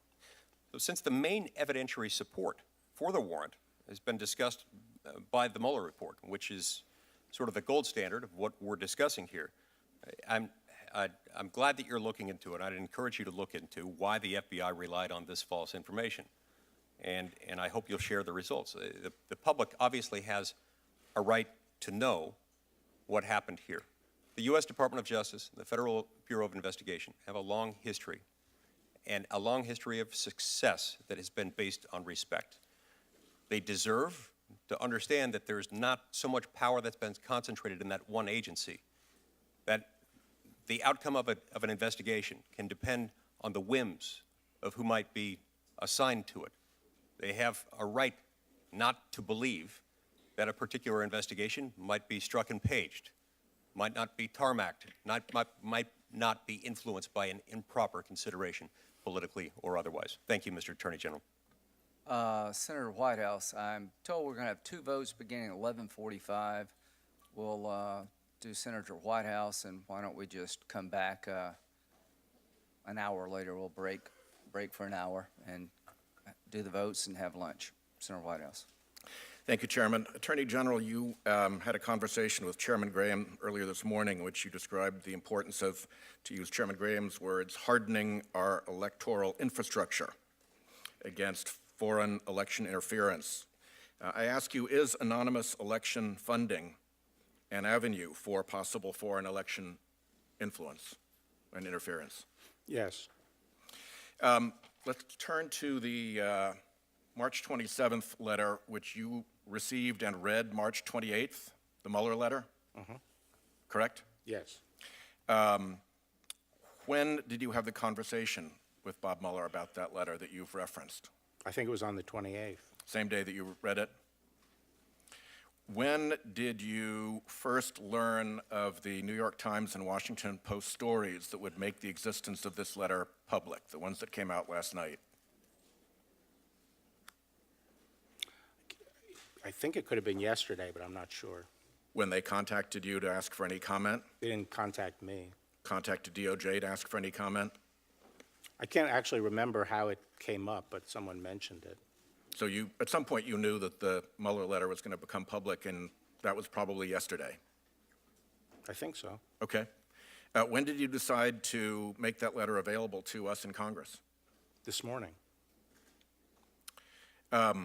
Would you concede that you had an opportunity to make this letter public on April 4th when Representative Christ asked you a very related question?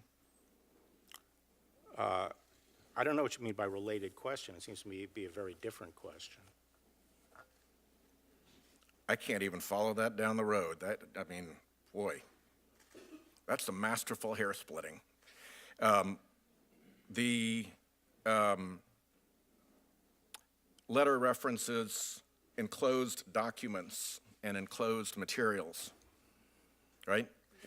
Are those the same things as what you called the executive summaries that Mueller provided you? With this letter? Yes. Yes. It's all the same document. I'm sorry.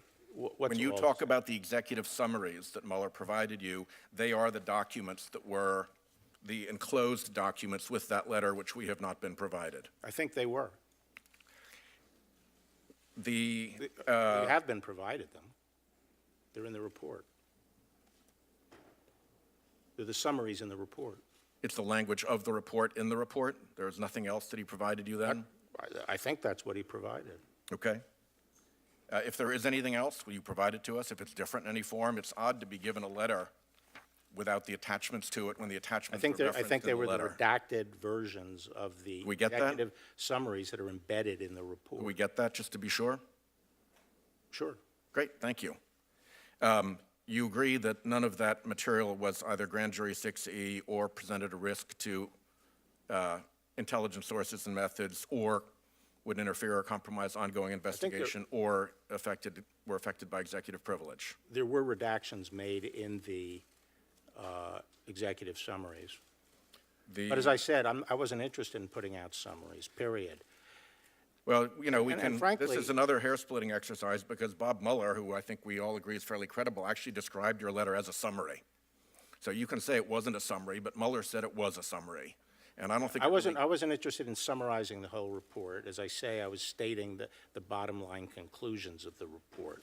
Your letter And I- itself says that it's intended to describe, I quote your words, to Yeah, describe the report. describe the report, meaning volume 1 dealt When you with this, describe the volume report 2 in dealt 4 with- pages and it's a 400-page report, I don't know why you're caviling about whether Because it's a summary or Because I not. state in the letter that I'm stating the principal conclusions. Let me also say that, you know, Bob Mueller is the equivalent of a U.S. attorney. He was exercising the powers of the Attorney General subject to the supervision of the Attorney General. He's part of the Department of Justice. His work concluded when he sent his report to the Attorney General.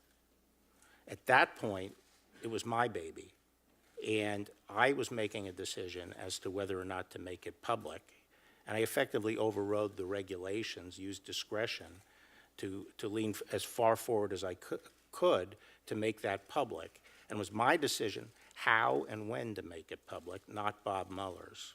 With respect to the OLC opinion that informed Bob Mueller's decision, as he describes in the report, do you agree that that is merely an executive opinion and that under our Constitution, the decision as to what the law is made by the judicial branch of the United States government? I'm sorry, could you? With respect to the OLC opinion that informed Mueller's decision not to make a recommendation on obstruction, as he said in his report, do you concede that that is an executive opinion and that under our constitutional system, what the law is gets decided by the judicial branch of government? Yes. Is there any way for the OLC's opinion to be tested by the judicial branch of government to see if it's correct or not? None that comes to mind. And it could be wrong, could it not? I guess hypothetically it could be wrong. And certainly there are OLC usually gets respected it right. legal minds that disagree with it, correct? Excuse me? There are many respected legal commentators and professors and lawyers who disagree with it, correct? It's very hard to find lawyers that agree to on anything. So the interesting thing to me is that it goes on to say that because of the OLC opinion, we have to give the president an extra benefit of the doubt because he is denied his day in court where he could exonerate himself. That seems like a fallacy to me, because if you are the president of the United States, you can either waive or readily override the OLC opinion and say, I'm ready to go to trial. I want to exonerate myself. Let's go. Could you not? How is this relevant to my decisions? It's relevant Because I assumed that there was no OLC opinion. well, we have a report in front of us that says that this influenced the outcome. And in particular, it says it influenced the outcome because it deprived the president of his ability to have his day in court. And my point to you is that the president could easily have his day in court by simply waiving or overriding this OLC opinion that has no judicial basis. Correct? Well, I don't think that there was anything to have a day in court on. I think that the government did not have a prosecutable case.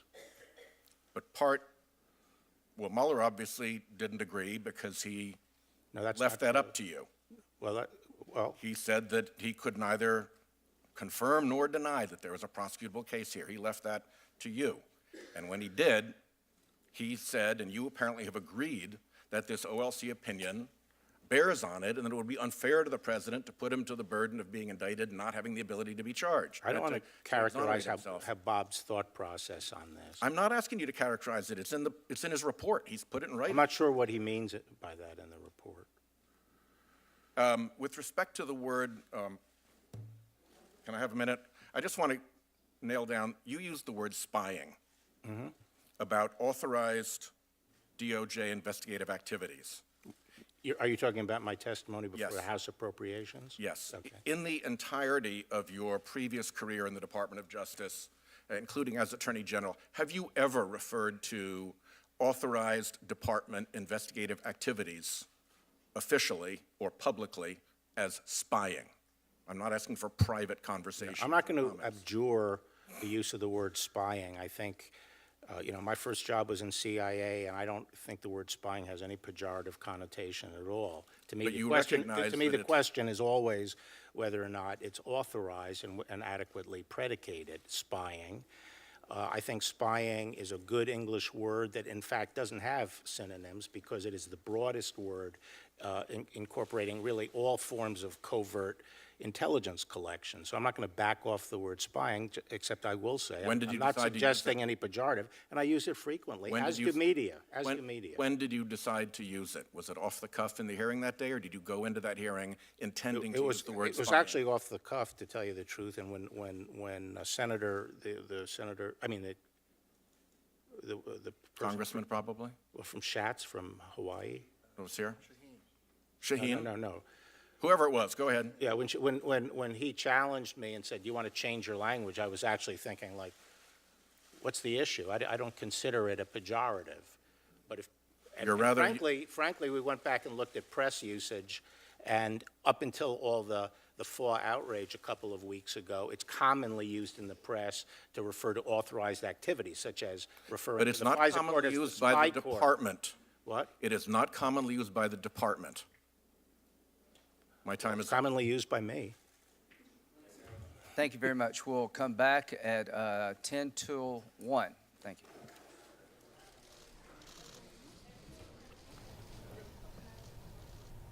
You're watching Washington Post live coverage of Attorney General William Barr testifying before the Senate Judiciary Committee. Chairman Lindsey Graham just called for a break. The Senate has a couple of votes. I'm Emily Heil. We'll be back with that live and uninterrupted coverage when the committee resumes its hearing. In the meantime, I'm joined by my colleague Amber Phillips from The Fix, which is the Post Political Analysis blog. There's so much to unpack from this hearing this morning. Let's start off at the top with Chairman Lindsey Graham's opening statement. If there was any sense that this wasn't going to be a partisan hearing, that went out the window as soon as he opened his mouth. What struck you about his opening statement? Yeah, I have to say everything. The chairman, listen, he's been a friend of Trump's for a while now, so it's not a surprise he'd be a defender of Trump. But the way Lindsey Graham just completely undid all the facts of the Mueller report and misstated key findings was stunning, even for like typical partisanship in the Senate. And you've been at your desk essentially writing a fact check, right? Right. Of this opening statement. What are a couple things that you point out that he got wrong? The big conclusions of the Mueller report. Number one, Lindsey Graham said Mueller found there was no collusion. That's just not true. Mueller wasn't looking for collusion because that's not even a legal term. That's a term that's on Trump's Twitter feed. Right. And that's it. And Mueller also did say that, Trump's campaign was welcoming Russian help. So for Lindsey Graham to go out there and say, I think his quote was, no collusion, no conspiracy, he's all clear, is completely disingenuous. Lindsey Graham also spent a ton of time looking way back before the Mueller report at the 2016 elections and the origin of this entire Russian probe within the FBI. There is an internal investigation in the Justice Department into how the probe got started, but as of now, there's no indication there was wrongdoing. This is firmly in conservative conspiracy theory land, that there were FBI agents out to get President Trump and then created this whole fake reason to surveil one of his former campaign aides, and they kept getting this independent court to agree to, yes, let's do this surveillance, even though it's baseless, and it just is conspiracy theories piled upon conspiracy theory. We've got some of this tape. Let's pull that up. I think this might actually have an F-bomb, so maybe we've bleeped it out. Let's take a listen to what Senator Graham had to say. The other campaign was investigated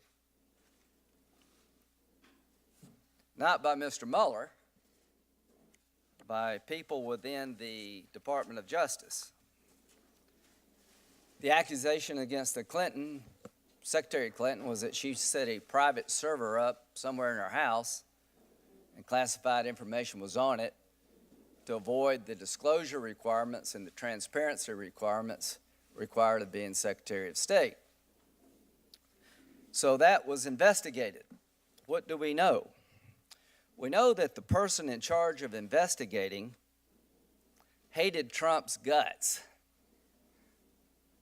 I don't know how Mr. Mueller felt about Trump, but I don't think anybody on our side believes that he had a personal animosity toward the president to the point he couldn't do his job.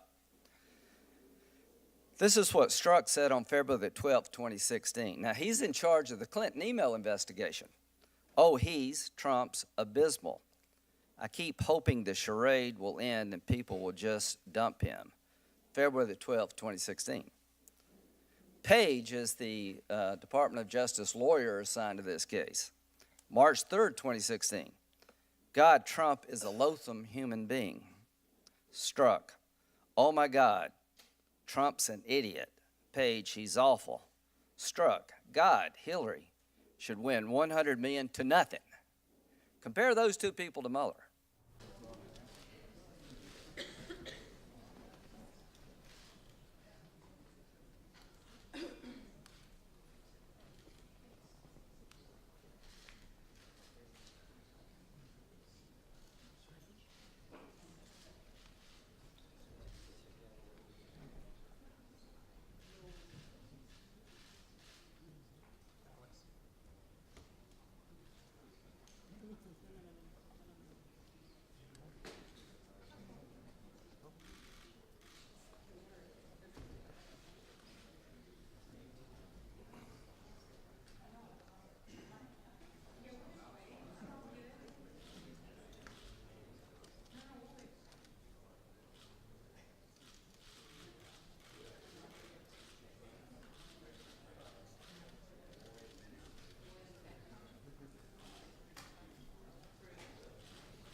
I've been told is on the way, and we'll go ahead and start. I think the next questioner is Republican, Senator Kennedy. Thank you, Mr. Yeah, Chairman. something you wanted to say, Mr. Attorney General, about one of your statements. Just briefly, Mr. Chairman, Senator Cornyn asked me about defensive briefings before, and as I said, there were different kinds of them, and I was referring to the kind where you are told of a specific you're a specific target.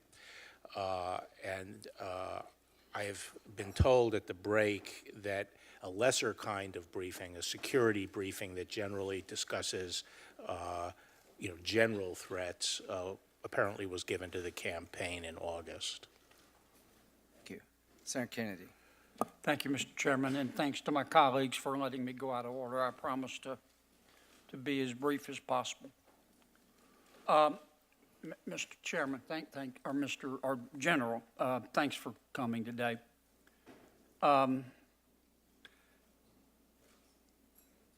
Humans have a universal need, I think, to be listened to be understood, and to be validated. I think we all share that. I have listened to the Mueller team. I validate them, but I want to be sure I understand them. Has Mr. Mueller or his team changed their conclusions? You mean during the course of the investigation? No, today. It's clear, at least according to press reports, excuse me, General, that at one point the Mueller team was unhappy. I think it had to do with your letter. Mm-hmm. What matters to me is, and I'll get to this in a moment, I want to know first, has the Mueller team changed its mind on its conclusions Its conclusions as to what? as to collusion, conspiracy, Not and that- conspiracy? Not that I'm aware of. So the decision not to bring an indictment against the president for collusion, conspiracy with Russia has not changed. No, it hasn't. And the conclusion not to bring an indictment against the president for obstruction of justice has not changed. No. Okay.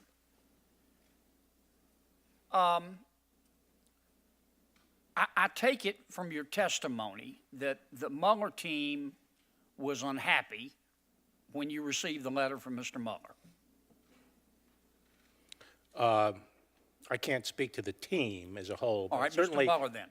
When I talked to Bob Mueller, he indicated he was concerned about the press coverage that had gone on the previous few days, and he felt that was to be remedied by putting out more information. Okay. I understood you to say, and these are my words, not yours, the first concern that Mr. Mueller had, he felt like your letter wasn't nuanced enough. Correct. Okay.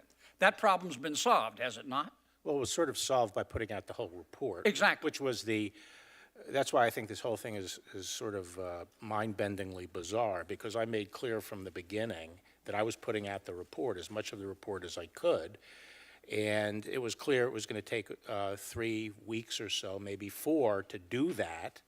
And the question is, what's the placeholder? And the placeholder, in my judgment, was the simple statement of what the bottom line conclusions were. And I wasn't going to be in the business of feeding out more and more information as time went on to adjust to what the press was saying. And that's your call as Attorney General. Absolutely. Okay. That wouldn't be the call of a U.S. attorney or a special counsel. No, not at all. Okay. Now, the second reason, I mentioned the nuance concern. The second reason that Mr. Mueller was concerned, I don't want to say unhappy, because I'm not trying to be pejorative. I say concerned. He was concerned about press coverage. He indicated, he felt that what was inaccurate was the press coverage and what they were interpreting the March 24th letter to say. And what were you supposed to do about that? He wanted to put out the full executive summaries that are incorporated in the report.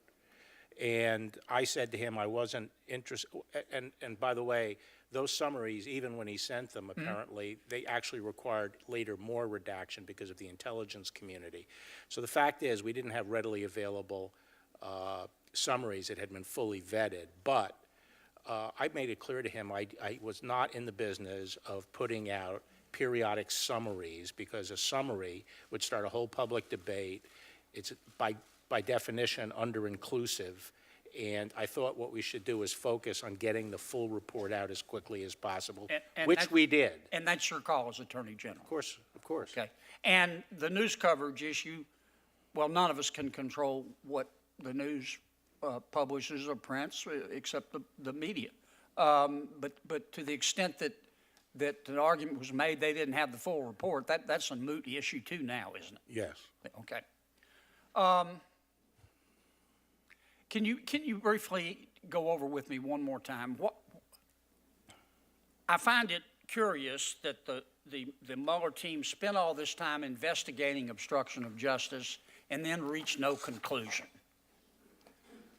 Tell me again briefly why Mr. Mueller told you he reached no conclusion, or he couldn't make up his mind, or whatever. I'm not trying to put words in your mouth. I really couldn't recapitulate it. It was unclear to us. We first discussed it on March 5th. The deputy was with me, Ed O'Callahan, the principal associate deputy, and we didn't really get a clear understanding of the reasoning. And the report, I'm not sure exactly what the full line of reasoning is, and that's one of the reasons I didn't want to try to put words in Bob Mueller's mouth. But he did not choose to bring an indictment. We know that much. Right. Regardless of the reason. Right. I'm going to repeat quickly in less than 1 minute what we talked about the last time you were here. This is one person's opinion. As I told you before, I think the FBI is the premier law enforcement agency in all of human history, and I believe that.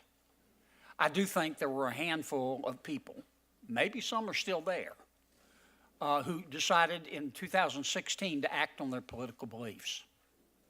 There were two investigations here. One was an investigation of Donald Trump.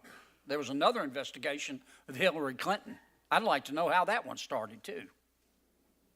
And it would seem to me that we all have a duty, if not to the American people, to the FBI, to find out why these investigations were started, who started them, and the evidence on which they were started.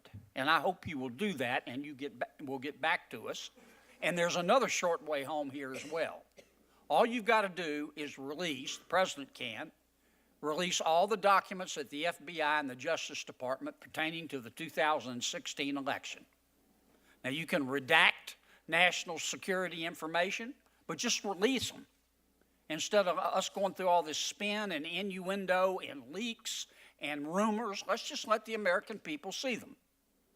And the final point I'll make, when you're investigating leaks at the Department of Justice and the FBI, I hope you will include the Mueller team as well. Thank you, Mr. Chairman. Senator Klobuchar. Thank you, Mr. Chairman. Mr. Attorney General, I'm going to take us out of the weeds here because I think the American people deserve to know what happened in the election for the highest office of the land. And I'll just give my views very quickly and not ask you about these topics. I think your 4-page letter was clearly a summary, and that's why Director Mueller called it a summary. I think when Senator Van Hollen and Representative Crisp asked you if the special counsel disagreed with you under oath, you had to go out of your way not to at least mention the fact that he had sent you this letter, but you didn't mention it. And then finally, I would say that we must hear from Director Mueller, because in response to some of my colleagues' questions, you have said that you didn't know what he meant or why he said it, and I believe we need to hear from him. So I want to first start with Russia. Special Counsel Mueller's report found that the Russian government interfered in the 2016 presidential election in a sweeping and systematic fashion. Later, Director Wray has informed us that 2018 was a dress rehearsal for the big show in 2020. Director Coates, the president's intelligence advisor, has told us that the Russians are getting bolder. Yet for the last 2 years, Senator Lankford and I, on a bipartisan bill with support from the ranking and the head of the Intelligence Committee, have been trying to get the Secure Elections Act passed. This would require backup paper ballots. If anyone gets federal funding for an election, it would require audits, and it would require better cooperation. Yet, the White House, just as we were on the verge of getting a markup in the Rules Committee, getting it to the floor where I think we would get the vast majority of senators, the White House made calls to stop this. Were you aware of that? No.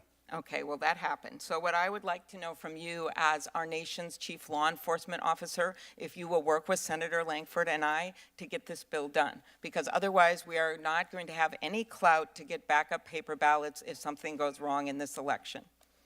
Well, I will work with you to enhance the security of our election, and I'll take a look at what you're proposing. I'm not familiar with it.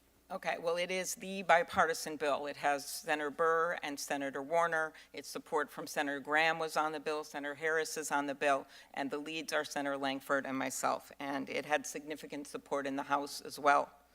The GRU, the Russian Military Intelligence Agency, targeted the U.S. state and local agencies along with private firms that are responsible for electronic polling and voter registration.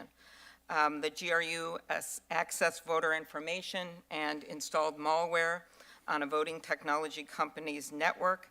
I understand the FBI will brief U.S. Senator Rick Scott and Florida Governor DeSantis on efforts by Russian hackers to gain access to Florida election data. Will you commit to have the FBI provide a briefing to all senators on this?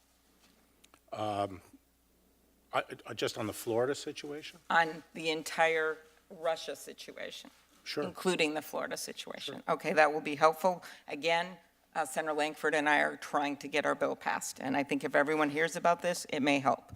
Also, according to the report, the IRA purchased over 3,500 ads on Facebook to undermine our democracy. As the chairman has pointed out, contrary to what we heard from a high-ranking official at the White House, this was not just a few Facebook ads. I am pleased that Chairman Graham has agreed to be the lead Republican on the Honest Ads Act that I introduced last year with Senator McCain. And will you help us to try at least to change our election laws so that we can show where the money is coming from and who's paying for these ads so that people have access to these ads? In concept, yes. Okay, very good, thank you. We need that support.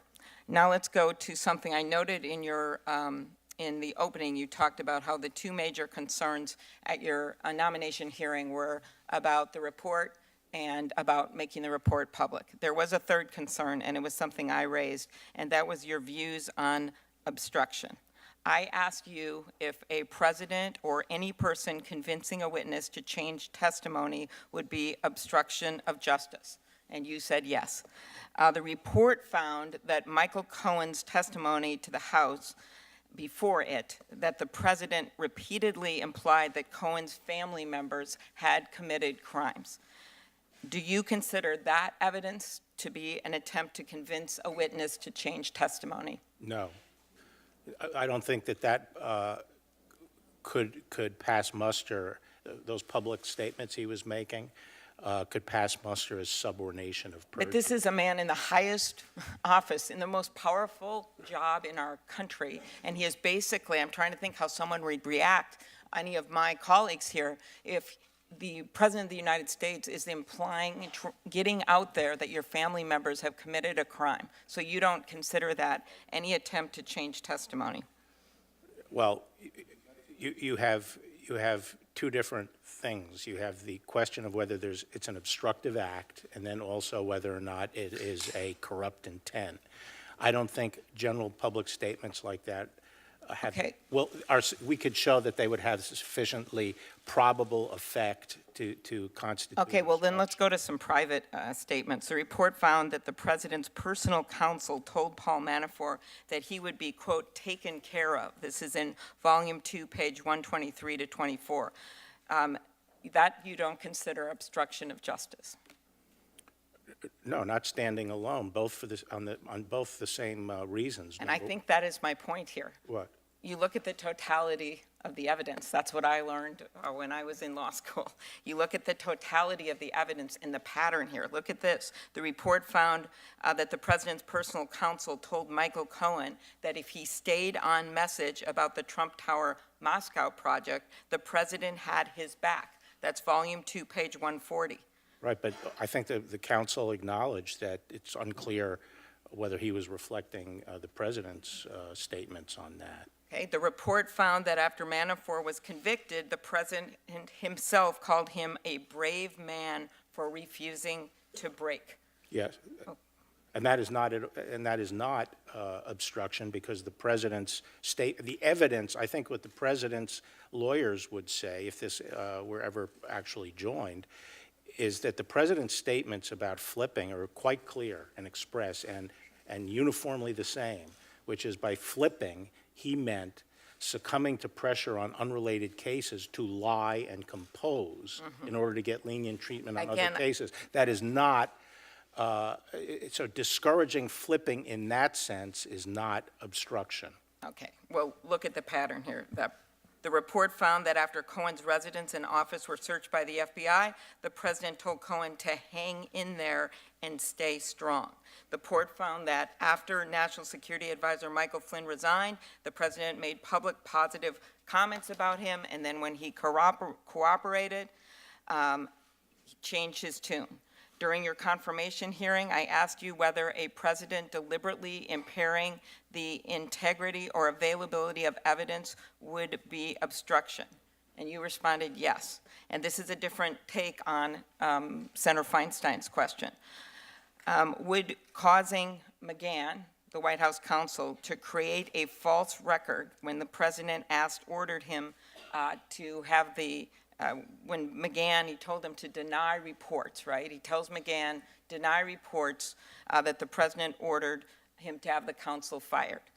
if you don't see that as obstruction and directing him to change testimony, do you think that would create a false record to impair the integrity of evidence? Well, I said it fails on, the evidence would not be sufficient to establish any of the three elements there. First, it's not sufficient to show a obstructive act because it is unclear whether the president knew that to be false. In fact, the president's focus on the fact that I never told you to fire McGahn. Did I ever say fire? I never told you to fire McGahn. McGahn's. And I'm getting at something, it's about impairing the integrity of the evidence. I just see it as different. This is. Well, the second thing, it's hard to establish the nexus to the proceeding because he already had testified to the special counsel. He'd given his evidence. Mm-hmm. As the report itself says, there is evidence that the president actually thought and believed that the Times article was wrong. That's evidence on the president's side of the ledger, that he actually thought it was wrong and was asking for its correction. It is also possible, the report says, that the president's intent was directed at the publicity and the press. The government has to prove things beyond a reasonable doubt, and as the report shows, there's ample evidence on the other side of the ledger that would prevent the government from establishing that. Okay, again, I look at the totality of the evidence, and when you look at it, it is a pattern, and that is different than having one incident. Thank you, Mr. Chairman. Yes, ma'am. Senator Sess. Thank you, Mr. Chairman. General Barr, I'd like to go back to Russia, and your opening statement laid out some of what the GRU had done, what Russian military intelligence had done in terms of hacking. I'd also like to look at some of the oligarchs and some of the corruption so closely aligned with Putin. Volume 1, pages 129 to 144 are largely about Deripaska. Can you tell us who he is and what his objectives are? I'd rather not get into that in this open setting. Well, I'll at least quote the Department of Treasury, because this is a public document. So Oleg Deripaska is a designated individual. He possesses a Russian diplomatic passport. He regularly claims to represent the Russian government. He's an aluminum and other metals billionaire, and he's been investigated by the U.S. government and by other of our allies for money laundering. He's been accused of threatening the lives of his business rivals. He's been charged with illegal wiretapping, taking part in extortion and racketeering schemes. He's bribed government officials. He's ordered the murder of a businessman, and he has many links to Russian organized crime. So I think we can, in an open setting, at least agree that he's a bad dude. Right? This is a bottom-feeding scum sucker, and he has absolutely no, I'll take your laugh as agreement, he has absolutely no alignment with the interests of the U.S. people and our public. So the section of Volume 1 that deals with nominally Paul Manafort, but is really about Deripaska, I would like you to help us have an American public 101 understanding of what is and isn't allowed. So Paul Manafort is hired by Deripaska ostensibly for things related to the Ukraine. They have a bunch of failed business ventures together, it looks like, over time. But he's on the payroll of a Russian oligarch that has interests completely misaligned with the American government and the American people and with the interests of NATO. And he's on his payroll. Is it permissible for someone to be paid by somebody who's basically an enemy of the United States, and then could that individual just volunteer and start to donate their time and talent and expertise to a campaign in the U.S.? And I mean this, let me interrupt for a second and say one of the things that I think is painfully tragic about a hearing like this, I think the vast majority of the American people are going to tune it out, and those that pay attention are going to think the only two takeaways you need to know is a bunch of people were pro-Trump before they came, and they stayed pro-Trump, and a bunch of people were anti-Trump before they came, and they stayed anti-Trump, and we didn't dig into any of what the report actually says. I think these 448 pages say a whole bunch of really important things about intelligence operations against the United States people and our public and our government and our public trust, and I think it isn't just about 2016. There are important questions about 2016. Chairman Graham summarized at the beginning how much money and time was available to the special counsel and his team to do their work. So there are a bunch of factual matters about 2016 that matter, but if one of the most important things we take away from this isn't that we're going to be, it needs to be that we're going to be under attack again in 2020, and it isn't just going to be Russia, who's pretty dang clunky at this stuff, but it's also over time likely going to be China, who's going to be much more sophisticated about this stuff. Can you help us understand what is legal and illegal about foreign intelligence services being involved in U.S. elections, and what should American people and the American public, and especially American campaign operatives, know about what's appropriate and not appropriate to take in the form of help from foreign intelligence agencies? I mean, that's a very broad topic, what is legal and illegal. I mean, could you refine it a little bit? You're talking about what kind of propaganda, that kind of thing, coming into the country? Could you obviously make you up a can't country. put money into a, foreign money, obviously, into a campaign. Yeah, but could Russia, China, I'm making up a country, decide to come into the United States and look at all the political talent, make a database? By the way, the OPM hack in 2014 tells us the Chinese government is actively involved in creating databases of people they can potentially use as leverage against American citizens. More than 20 million people are already in the spy recruitment database of the Communist Party of China. Could they come in and build a database of all campaign operatives in the U.S. and some foreign entity just decide to hire all of them and then say, why don't you go and volunteer for this campaign and you go and volunteer for that campaign? Could we have campaign chairmen and women running around the U.S., U.S. citizens who have U.S. campaign talent and experience paid for by foreign entities just choosing to volunteer on campaigns going forward? Is that legal? If their time is paid for the purpose of participating in a campaign, I wouldn't think it's legal. But given how sleazy so much of this city is, and a whole bunch of people live on retainers of $15,000 and $20,000 and $30,000 a month, is it always obvious what you're paid for versus what you do? So some Russian oligarch just decides to start putting American campaign personnel on retainer payments and say, we may need you to lobby for something somewhere in the future. They've got views about oil pipelines and natural gas pipelines into Germany. We just hold you on retainer. And by the way, the fact that you're a person who likes to work for specific campaigns and certain parties and causes, feel free to go and avocationally do whatever the heck you want whenever you want. Is that a place we should head? Is that allowed under U.S. law today? Well, I mean, it depends on the specific circumstances, the nature of the agreement, who the person is representing. Are they representing the interests of a foreign government? Are they a foreign agent? Are they registered? I mean, it's a slippery area, and we could sit here all day and without specifics. I only have 7 minutes. I don't get all day, but you're the chief law enforcement officer of the United States government, and I think it would be helpful for us to have a shared understanding as we head toward the 2020 election of what campaign operatives should well understand is beyond the pale. So if the Chinese government decides to start hacking into 2020 campaigns, I would hope there's clarity from the Department of Justice about whether or not Democratic presidential campaigns and whether or not the Trump re-election campaign are allowed to say, hey, we're interested in this hacked material going forward. I think we need to have clarity about a question like that. And I think as somebody who sits not just on Judiciary, but on the Intelligence Committee, I think there are a bunch of counterintelligence investigations happening right now in the United States where campaigns don't really understand what the laws are. And I think we need a lot more clarity about it. Because I'm nearly at time, let me at least give it to you as this version as a precise question.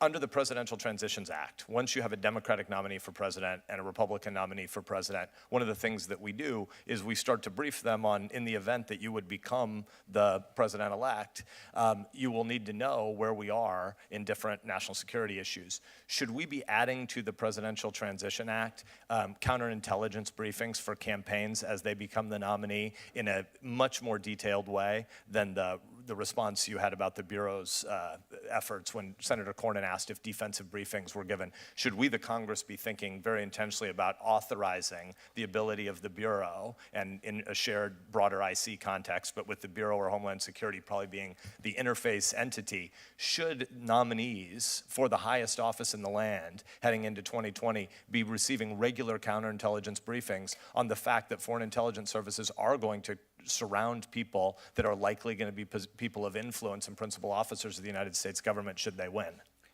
Absolutely. I think the danger from countries like China, Russia, and so forth is far more insidious than it has been in the past because of non-traditional collectors that they have operating in the United States. And I think most people are unaware of how pervasive it is and what the risk level is. And I think it actually should go far beyond even campaigns. More people involved in government have to be educated on this. Thank you. I'm at time, but I would love to work with you in the broader intelligence community on that more. I think there are a number of members of the SISI, of the Senate Intelligence Committee, who know what you're saying, particularly about the Chinese government and their attempt to encircle lots of people who are going to have influence in the future. And I think we, not just a whole of government effort, but as a whole of society effort, have to become much more sophisticated about what foreign intelligence services, and especially the Chinese, are plotting for the future. Yeah, if I could just say that, you know, the pattern is whenever there is an election, foreign governments and their operatives frequently descend on the people who they think could have a shot at winning, and it's common. The most typical scenario is that they do try to make contacts and so forth. So. And in a digital cyber era, you don't need a bar and a hooker anymore. You can surround people digitally much easier, and we know that we're going to be having these kinds of attacks in the future, and we need to up our game. Thanks. Minus the bar and the hooker, we'll have hearings about all this stuff. Senator Coons. Thank you, Chairman Graham. Thank you, Attorney General Barr. And I want to follow up on some of that line of questioning from Senators Sass and Klobuchar. The special counsel was appointed first to investigate Russia's attack on our 2016 election and potential coordination with the Trump campaign. And I'm glad the chairman started this hearing by recognizing we need to focus on that demonstrable assault on our democracy and to protect our elections going forward. And I look forward to working with my colleagues, whether it's on sanctions bills or it's on the Lankford-Klobuchar bill. But we genuinely need leadership from you, Mr. Attorney General, and from the White House and our president to make sure that we are doing everything we can to protect our next election. But frankly, we also can't ignore Volume 2 of this report, which I think details unacceptable conduct by the president and his campaign. And that includes trying to fire the special counsel without cause. I appreciated the leadership of Senators Graham and Tillis, Booker, and I in a bill to try and protect the special counsel, something I think is still worth doing for future special counsels.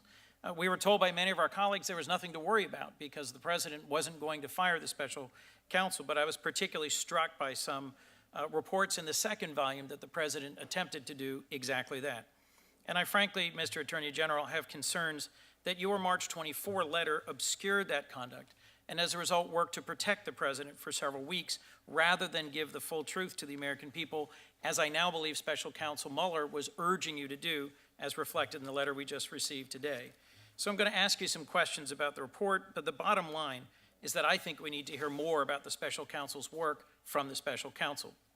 According to Special Counsel Mueller's report, in June of 2017, President Trump called White House Counsel McGahn and directed him to have the Special Counsel removed. And I quote, this is from about page 85, 86. McGahn recalled the president called him at home twice, and on both occasions directed him to call Rosenstein and say that Mueller had conflicts and could no longer serve as special counsel.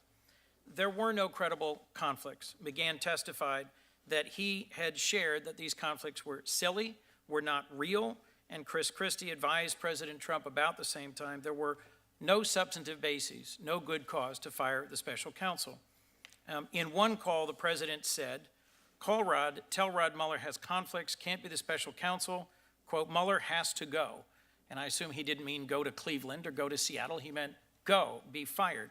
Call me back when you do it. I think the president's demands to fire Mueller without cause are alarming and unacceptable. And Mr. Attorney General, not one bit of what I just described was in your March 24th letter to this committee, was it? No. But Because I wasn't But it speaking. was in the summaries that were offered to you by Special Counsel Mueller and his team, which you chose not to release. Is that correct? They were in complete form in the final report, which I was striving to make public and which I did make public. Which I respect and appreciate. But a critical 3 weeks passed between when you delivered the letter with the focus on the principal conclusions and when we ultimately got the redacted report. And what I take from the Mueller letter to you... Why were they critical? Well, I think that the Volume 2 summary would have revealed to the general public a whole range of inappropriate actions by the president and his core team. I'll go to a second episode that I think is important. On February 5th of 2018, over a week after the story broke publicly, that the president ordered his White House counsel to fire the special counsel investigating the president demanded that McGahn create a false record, saying the president never directed McGahn to fire the special counsel. The president wasn't looking for a press statement here. He wasn't looking to correct the record. He wanted a fraudulent record for White House records, a letter that wasn't true. McGahn refused to do it. Again, there's nothing about the president's request to create a false record in your March 24th letter, is there? Well, that's your characterization of it, and I've been through it a couple of times, and Okay. I think it would be difficult for the government to prove that beyond a reasonable doubt. And an important point here is there are this very plausible alternative explanations, but what I was trying to get out was the final report and have one issuance of the complete report. I made it clear in the March 24th letter that Bob Mueller didn't make a decision, but that he felt he could not exonerate the president. That's right. I wasn't hiding the ball on where Mueller was, and that he was presenting both sides of the issue, all the evidence, but he was not making a call, but he felt he couldn't exonerate the president. And then I briefly described the process we went through to make a judgment internal into the Department of Justice. And as I say, from the public interest standpoint, I felt there should be only one thing issued, and it should be the complete report, as complete as it could be. And I know we differ in our conclusions about what that meant, but my concern is that that gave President Trump and his folks more than 3 weeks of an open field to say, I was completely exonerated, when had you released the summaries of it, the first and second volume, we would have been more motivated than ever, based on the first volume, to work cooperatively to protect our next election, and more concerned than ever about misdeeds, about inappropriate actions by the president and by some of his core team as a result of the summary of the second volume. And at the end of the day, you've had a number of exchanges with colleagues where you've said, I can't tell you why Mueller chose not to charge. I want to hear that from Bob Mueller. I think we should hear from Special Counsel Mueller. Let me move on to a point that Senator Sass was just asking, but that I think is worth revisiting about foreign intelligence and their role in our elections. The reason we had this investigation in the first place was George Papadopoulos was told the Russians had dirt on Hillary Clinton. The Russians had a direct contact to Donald Trump Jr. and offered to give dirt about his father's opponent. Donald Trump Jr. said, I love it, and invited the campaign chairman and president's son-in-law to the campaign chairman to a meeting with the Russians to get it. Who did you say offered it? Who did you say offered it? In the second instance, it was Russians made an offer to Donald Trump. I have 30 seconds. Okay. Let me get to a question if I could. Going forward, what if a foreign adversary, let's now say North Korea, offers a presidential candidate dirt on a competitor in 2020? Do you agree with me the campaign should immediately contact the FBI? If a foreign intelligence service, a representative of a foreign government Yes. says, we have dirt on your Yes. opponent, should they say, I love it, let's meet, If or a should foreign they contact the intelligence- if a FBI? Foreign intelligence service does, yes. Okay, here's my core concern. The president ordered the White House counsel to have Special Counsel Mueller fired.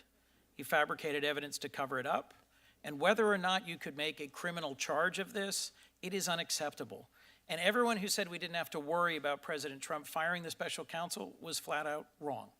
The Russians offered the Trump campaign dirt on Hillary Clinton, and the Trump campaign never reported that to the FBI.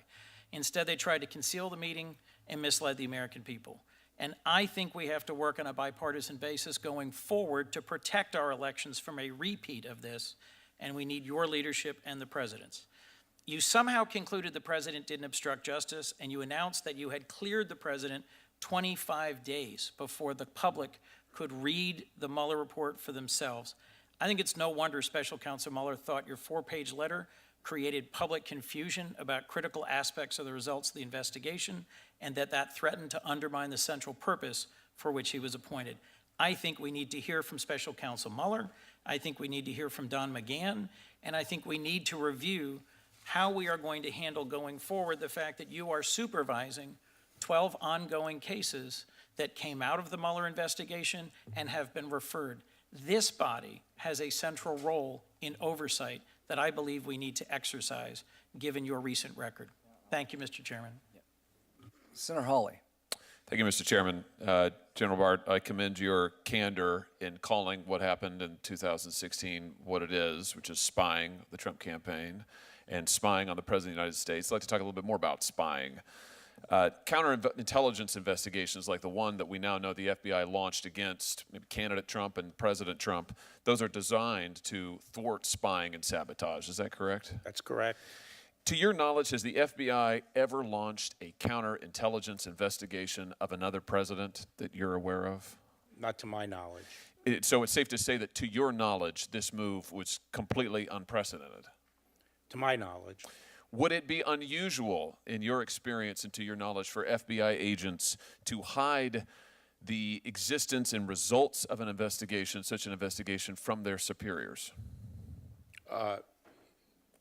Did you say, would it be typical? No, would it be unusual? Very unusual. Yes. And in fact, that is indeed what press reports suggest happened here. When FBI officials hide investigations from superiors, is there anybody to hold them accountable? I mean, what happens in that instance? There is no accountability. Have you looked into the decision by the FBI into why they launched a counterintelligence investigation? I am looking into it, and I have looked into it. And will you commit to telling us what you find as the result of your own review and investigation? Well, at the end of the day, when I form conclusions, I intend to share it. I'll take that as a yes. Let me ask you about the 25th Amendment, if I might, for just a moment. We know that former acting director of the FBI, Andy McCabe, he's publicly confirmed that he contemplated forcing the president from office using the 25th Amendment. To your knowledge, have FBI officials ever contemplated forcing any other president from office against his will using that provision? Not to my knowledge. The 25th Amendment contemplates the vice president taking over as president when the president is unable to act. Would you agree that that text contemplates physical ailments like a coma, mental incapacitation, not just political differences of opinion? Yes.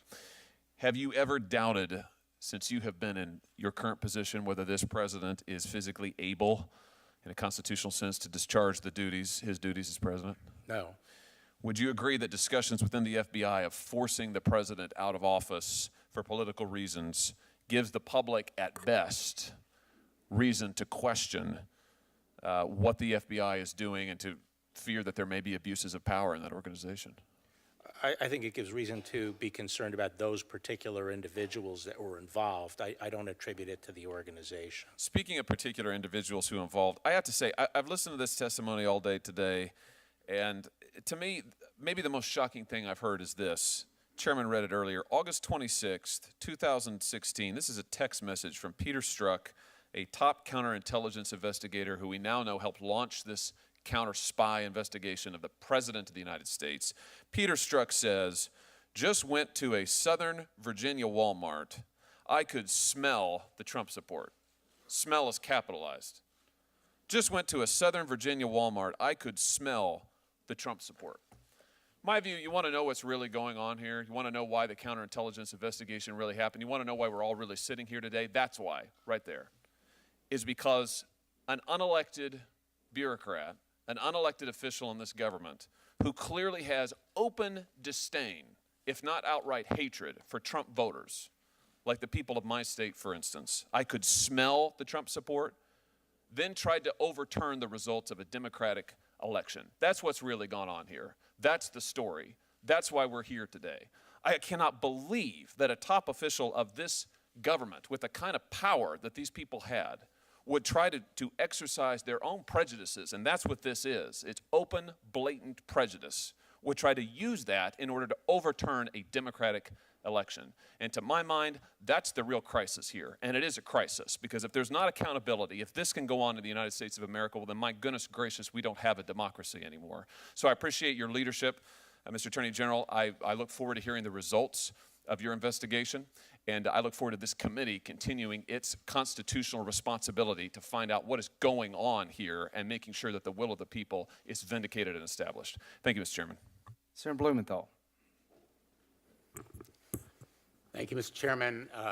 Thank you, Attorney General Barr, for being here today. You've been very adroit and agile in your responses to questions here. But I think history will judge you harshly and maybe a bit unfairly, because you seem to have been the designated fall guy for this report. And I think that conclusion is inescapable in light of the 4-page summary and then the press conference you did on the day it was released, knowing that you had in hand a letter from the special counsel saying that he felt that you mischaracterized his report. And you were asked by one of my colleagues, Senator Van Hollen, whether you knew that Bob Mueller supported your conclusion, and you said, I don't know whether Bob Mueller supported my conclusion. You were asked by Representative Chris. Excuse me, Senator. That conclusion was not related to my description of the findings in the March 24th letter.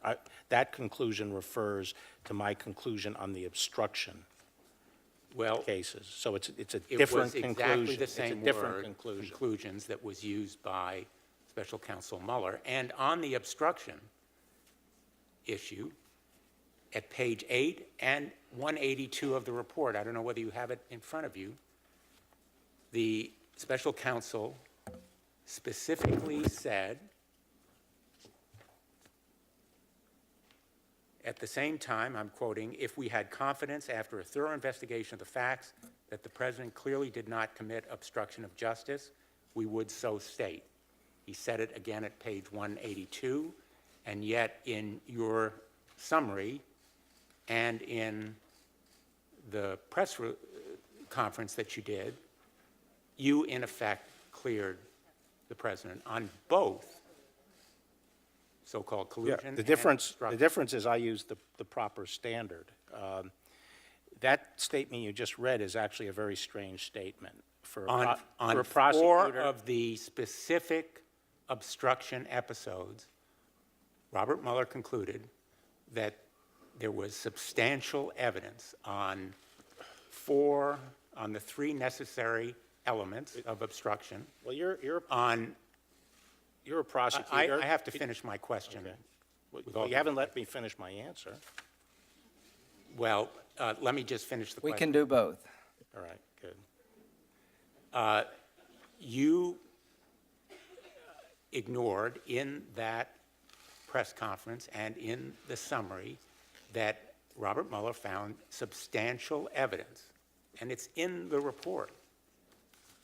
And we have a chart that shows the elements of that crime: intent, interference with an ongoing investigation, and the obstructive act.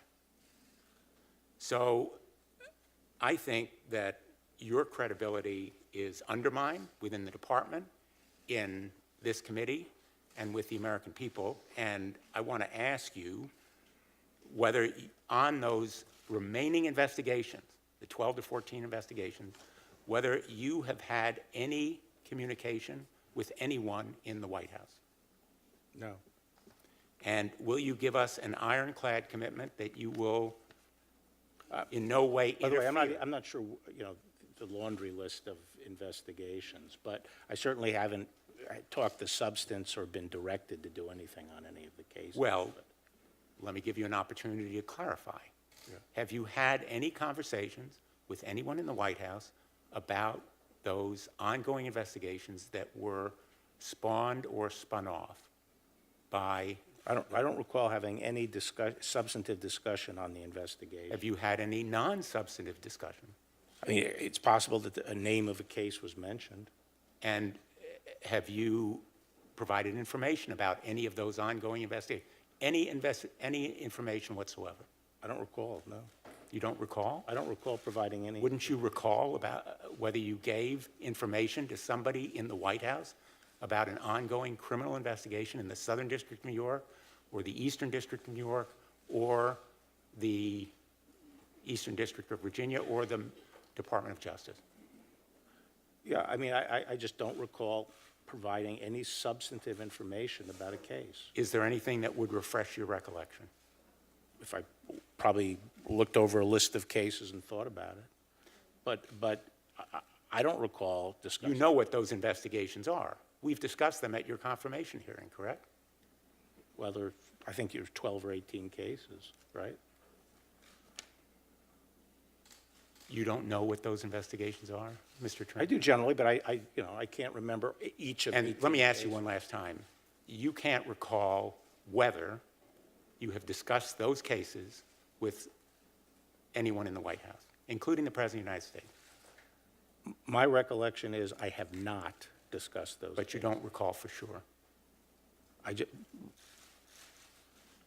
Let me move on. I can say very surely I did not discuss the substance of it. Will you recuse yourself from those investigations? No. Let me ask you about a couple of quotes from the President, since a number of my colleagues have raised the Russia investigation. And these are from the report, untruths recited by the report from the President in December of 2016, when President Trump was asked about the intelligence community's conclusion that Russia interfered in our election to boost Trump's chances. He said he had, quote, no idea if it's Russia, China, or somebody. It could be somebody sitting in a bed someplace. 400-pound person. I'm sorry, Mr. Chairman? 400-pound person sitting on a bed. That isn't what the President said. He referred to it as somebody. He also, at Helsinki, denied Russian attacks in 2016 on our election. Another lie. 2 days after President Trump was elected, Russian officials told the press that the Russian government had maintained contacts with Trump's, quote, immediate entourage, end quote, during the campaign. When President Trump was asked about it, he said, quote, there was no communication between the campaign and any foreign entity during the campaign. That's at page 21 of volume 2. The first quote I gave you was from page 21 of volume 2. The President initially denied playing any role in shaping his son's statement to the press about the now infamous June 9th meeting. The Mueller report established that the President dictated a misleading statement about that meeting through his communications director, Hope Hicks. That's at page 101 and 102 of volume 2. After news organizations reported that the President ordered Mr. McGahn, to have the special counsel removed, the President publicly disputed these accounts. The Mueller report establishes that, quote, substantial evidence supports the conclusion that the President, in fact, directed McGahn to call Rosenstein to have the special counsel removed. That's at volume 2, page 88. In your view, did President Trump, on those occasions and others recited in the report, lie to the American people? Well, I'm not in the business of determining when lies are told to the American people. I'm in the business of determining whether a crime has been committed. So he may have lied. But I'd like an opportunity to answer some of these questions, okay? You started by citing this thing in volume 2 about how the report says that they could not be sure that they could clearly say that he did not violate the law. As you know, that's not the standard we use in the criminal justice system. It's presumed that someone is innocent, and the government has to prove that they clearly violated the law. We're not in the business of exoneration. We're not in the business of proving they didn't violate the law. But So I found that whole passage very bizarre. You, in effect, exonerated him in your press conference and in your 4-page summary. How did that start? I didn't hear the beginning of the question. You, in effect, exonerated or cleared the President. No, I didn't exonerate. I said that we did not believe that there was sufficient evidence to establish an obstruction offense, which is the job of the Justice Department. And the job of the Justice Department is now over. That determines whether or not there's a crime. The report is now in the hands of the American people. Everyone can decide for themselves. There's an election in 18 months. That's a very democratic process. But we're out of it. And we have to stop using the criminal justice process as a political weapon. My time has expired. I apologize, Mr. Chairman, but I would just say that the 4-page letter and the press conference that you did left the clear impression, and it's been repeated again and again, that you cleared the president. Thank you. Senator Ernst. Thank you, Mr. Chair, and thank you, Attorney General Barr, for being here today and visiting with all of us. The special counsel's investigation and all of the ripples that came from the 2016 presidential election have really permeated the country. I mean, there is great interest in this, and as I'm touring the 99 counties of Iowa, I am asked about this at town halls and other interactions with my constituents just as much as any other issue at hand. And I'm sure many of the other senators here have had the same experience. And I'd like to start today by visiting with you about the actions of Russia during the 2016 presidential election. I think that's where a lot of us would like to see the focus go. We need to focus on what happened in the 2016 election and then look ahead and make sure we are safeguarding our practices. So I think it's natural to think of acts of aggression by a foreign state in terms of bullets, terms of bombs. That's what we typically thought of as acts of aggression. After all, up until just recent days, acts of aggression or warfare has been a symmetrical operation by a foreign adversary. In the past, it's been practiced by boots on the ground or various bombing campaigns. But that's not what we are facing today. And I do believe what we saw from Russia was an act of aggression. Other adversarial foreign states, not just Russia, but I think a number of colleagues have mentioned China as well, perhaps North Korea, Iran. We could go on and on. Not only do they practice direct hostile military action, just as Russia did in Ukraine with its illegal annexation of Crimea, but as was detailed in the special counsel's report, they seek to influence the elections of our free states through cyber means. And it is an objective fact that Russia attempted to influence our election. We know that, folks. All of us admit to that. We see the evidence that Russia tried to influence our election. The hacks, the disinformation, and social media cyber attacks by Russia were done with the intent to sow discord among the American people. Russia will show no hesitation. They have not in the past, they won't in the future, in using these types of acts of aggression in an attempt to undermine our elections process and our way of life. And it doesn't matter if the attack is coming from the end of a barrel of a gun or the click of a mouse.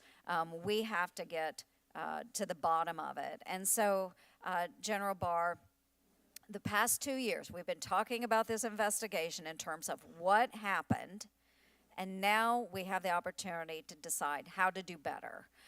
So the special counsel's report is the end of the road. I think many have stated that. The end of the road when it comes to the question of the Trump administration's intent, but it is just the beginning of the conversation on how we counter Russia and other foreign adversaries in their attempts to undermine our republic.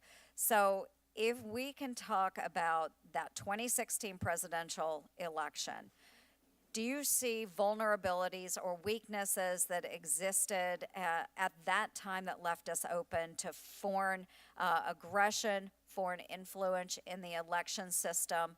And then how do we move forward through the Department of Justice and making sure we're shoring up some of those avenues of approach of our foreign adversaries? Yes. The FBI, has a very robust program, the Foreign Influence Task Force, which is focused on this problem and is working to counteract and prepare for the kinds of interference that we have seen. And it's a very dynamic program. I've been briefed on it by Chris Wray, and I'm very impressed with what they're up to. I think that the way I view this general problem is there has always been efforts by Russia and other hostile countries to influence American elections and public opinion, but it was more easily detectable, and it was sort of a cruder operation in the past. And what we have now is, with technology and the democratization of information, the danger is far more insidious. And it enables not only them getting into effectively our whole communication system here in the United States, and I mean just the way we communicate with each other and into our business systems, our infrastructure, but it also allows them to do exactly what we've seen, which is, because of our robust First Amendment freedoms, they're able to come in and pretend they're Americans and affect the dialogue and the social dynamics in the United States in a way that they've never been able to do before. And it's a huge challenge to deal with it, but I think the intelligence community is responding to the challenge and the threat. I think I had this discussion with Bob Mueller on March 5th when he was briefing me on his work and discussing lessons learned, what he has seen in dismantling the threats that he was able to detect, and how we can start using that approach across the board. So I see we've accomplished a lot through our federal agencies and through the Department of Justice then. Are we able to work with different social media giants, other private organizations to help counter some of this? Do you see that they are actually stepping up to this challenge, taking this on, and making sure that they are pushing back as well against what they might determine as a foreign adversary? Yes, I think the private companies are stepping up their game and being more responsible in addressing it. I think yeah. I think that's important. I'm sorry, go ahead, please, General. That's I just think it's important that we really focus on why we're here today, and that's because we did see Russian influence in our 2016 presidential election. What we need to make sure, as many of our other colleagues have noted, is that this doesn't happen to us again, and that we are aware, and as a public we are aware of what has been happening, not just in our own elections process here in the United States, but to many of our allies around the globe as well, and making sure that we are adequately pushing back against that and even overmatching in making sure that we keep that type of influence out of our election cycle. So I appreciate your time today. Thank you very much, General Barr. Thank you. Senator Hirano. Thank you, Mr. Chairman. Mr. Barr, now the American people know that you are no different from Rudy Giuliani or Kellyanne Conway or any of the other people who sacrificed their once decent reputation for the grifter and liar who sits in the Oval Office. You once turned down a job offer from Donald Trump to represent him as his private attorney. At your confirmation hearing, you told Senator Feinstein that, quote, the job of Attorney General is not the same as representing, end quote, the president. So you know the difference, but you've chosen to be the president's lawyer and side with him over the interests of the American people. To start with, you should never have been involved in supervising the Robert Mueller investigation. You wrote a 19-page unsolicited memo, which you admit was not based on any facts, attacking the premise of half of the investigation. And you also should have insisted that Deputy Attorney General Rob Rosenstein recuse himself. He wasn't just a witness to some of the president's obstructive behavior. We now know he was in frequent personal contact with the president, a subject of the investigation. You should have left it to career officials. Then, once the report was delivered by the special counsel, you delayed its release for more than 2 weeks. You let the president's personal lawyers look at it before you even deigned to let Congress or the public see it. During the time, you substituted your own political judgment for the special counsel's legal conclusions in a 4-page letter to Congress. And now we know, thanks to a free press, that Mr. Mueller wrote you a letter objecting to your so-called summary. When you called Mueller to discuss his letter, the reports are that he thought your summary was giving the press, Congress, and the public a misleading impression of his work. He asked you to release the report summaries to correct the misimpression you created, but you refused. When you finally did decide to release the report over a congressional recess and on the eve of 2 major religious holidays, you called a press conference to once again try to clear Donald Trump before anyone had a chance to read the special counsel's report and come to their own conclusions. But when we read the report, we knew Robert Mueller's concerns were valid and that your version of events was false. You used every advantage of your office to create the impression that the president was cleared of misconduct. You selectively quoted fragments from the special counsel's report, taking some of the most important statements out of context and ignoring the rest. You put the power and authority of the Office of the Attorney General and the Department of Justice behind a public relations effort to help Donald Trump protect himself. Finally, you lied to Congress. You told Representative Charlie Crist that you didn't know what objections Mueller's team might have to your March 24th so-called summary. You told Senator Chris Van Hollen that you didn't know if Bob Mueller supported your conclusions, but you knew. You lied, and now we know.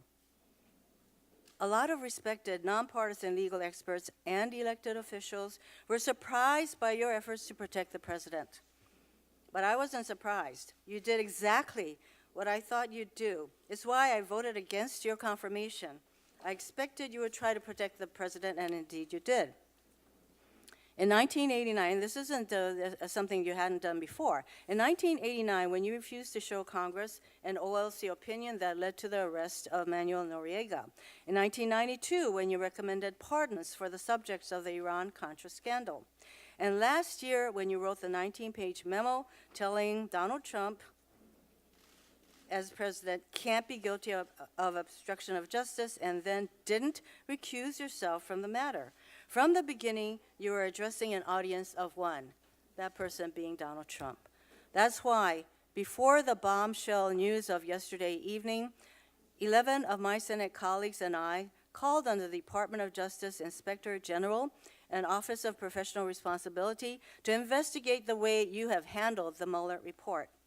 I wanted them to determine whether your actions complied with the department's policies and practices and whether you have demonstrated sufficient impartiality to continue to oversee the 14 other criminal matters that the special counsel referred to in other parts of the Department of Justice. But now, we know more about your deep involvement in trying to cover up for Donald Trump. Being Attorney General of the United States is a sacred trust. You have betrayed that trust. America deserves better. You should resign. I have some questions for you. Is the White House exerting any influence on your decision whether to allow Special Counsel Mueller to testify in Congress and when? No. Now, you've been clear today that you don't think that any of the 10 episodes of possible obstruction that the special counsel outlined is a crime. I disagree. But you seem to think that if it's not a crime, then there's no problem. Nothing to see here, nothing to worry about. So, with apologies to Adam Schiff, do you think all of the things that President Trump did are okay? Are they what the President of the United States should be doing? For example, do you think it's okay for a president to fire an FBI director to stop him from investigating links between his campaign and Russia? It may not be a crime, but do you think it's okay? Well, I think the report is clear that... No, I'm not talking about the report and its I'm analysis talking of whether about the a crime occurred. I'm asking you. I don't this think is the not a evidence crime, but do you supports- think it's okay for the president to do what he did, to fire the special I counsel do think it's to okay keep him for the from president to do investigating? what he did, and I don't think the evidence supports the proposition. So I guess he you did think it it's okay. To stop the investigation. Do you think it's okay for a president to ask his White House counsel to lie? Well, I'm willing to talk about what's criminal. but I No, think- but we've already acknowledged that you think it was not a crime. I'm just asking whether you think it's okay. Even if it's not a crime, do you think it's okay for the president to ask his White House counsel to lie? Which Look, event- if you're just going to go back to whether No, or which not it's a event are you crime, you're talking telling me about? that Which it's event okay. are you Let me ask talking you about? the last question that I have in 17 seconds. Do you think it's okay for a president to offer pardons to people who don't testify against him, to threaten the family of someone who does? Is that okay? When did he offer a pardon to someone? I think in you order know not to what I'm talking testify about. truthfully? Please, What do you mean, please, Mr. Attorney General, give us some credit for knowing what the hell is going on around here with you. Not really. To this line of questioning. So- Listen, you've slandered this man. Yeah, what I Every sort of way want to you know is can how do we slander get to this point? Yeah, I And do not think that how do I'm we get to the slandering point where the- anyone. All How I did we- can say. Mr. I give Chairman, 7 I am minutes, done. Thank you very much. And you slandered this man from top to bottom. So if you want more of this, you're not going to get it. If you want to ask him questions, you can't. Certainly have your opinion. Thank you, and I have Mr. mine. Chairman. Thank you, General Barr, for being here today. We really appreciate your time. I want to talk with you just a little bit about some of your bottom line conclusions, because I think there's one that we need to kind of circle back to a little bit. And as I've listened to a lot of the conversation here today, one of the things we've not discussed is what seems to be the culture at DOJ and the FBI. And I know there are a lot of good people that work there, and we're grateful for their service. But every organization has a culture. And whether it's a corporate culture or a church or schools or whatever, and what seems to have happened at the FBI is there is a seedy, cynical, political culture within a group that developed. And these individuals collectively seem to think that they could work within the power of their jobs and their roles with the federal government. There was an elitism and an arrogance there, and it speaks to a very unhealthy work culture within that agency. And I will tell you this, when I talk to Tennesseans, they talk a lot about what they want to see with the Department of Justice and the FBI post all of this, and a restoration of trust and integrity and accountability. And really in Tennessee, they'll talk to me about four things. They talk a lot about health care, jobs in the economy. They're going to talk about getting federal judges confirmed and about reigning in government and holding it accountable. And there's been a lot of hysteria. This is something that grew within the ranks of the FBI. What are you doing and what is your plan for rebuilding that trust and integrity so that the American people can say, when the FBI does its job, when the DOJ does its job, we know that is a job done right? I don't think there is a bad culture in the FBI, and I don't think the problems that manifested themselves during the 2016 election are endemic to the institution. I think the FBI is doing its job. I mean, just this recent case out in California where they interdicted this, would-be bomber.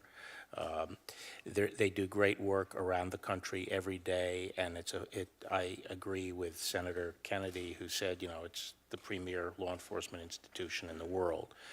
I believe that, and I say to the extent there was overreach, I don't want to judge people's motives and come to a conclusion on that, but to the extent there was overreach, what we have to be concerned about is a few people at the top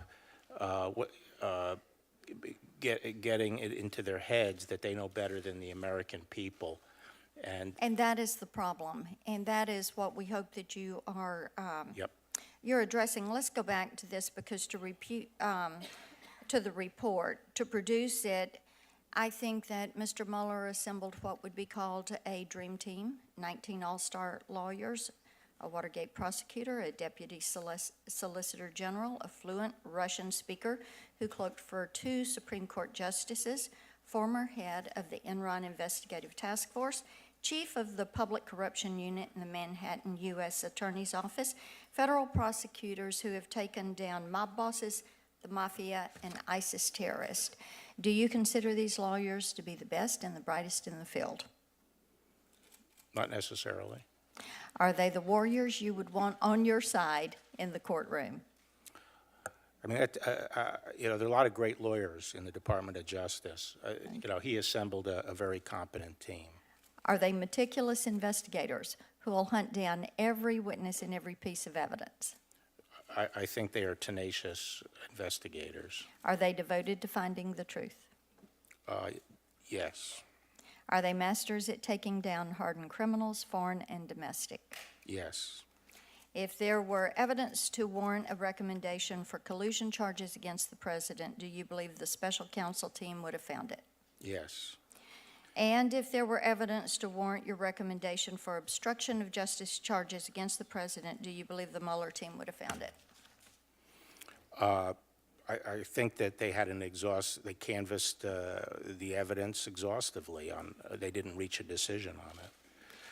But the question you've just been asking raises a point I wanted to say when Senator Hirono was talking, which is, how did we get to the point here where the evidence is now that the president was falsely accused of colluding with the Russians and accused of being treasonous and accused of being a Russian agent, and the evidence now is that was without a basis.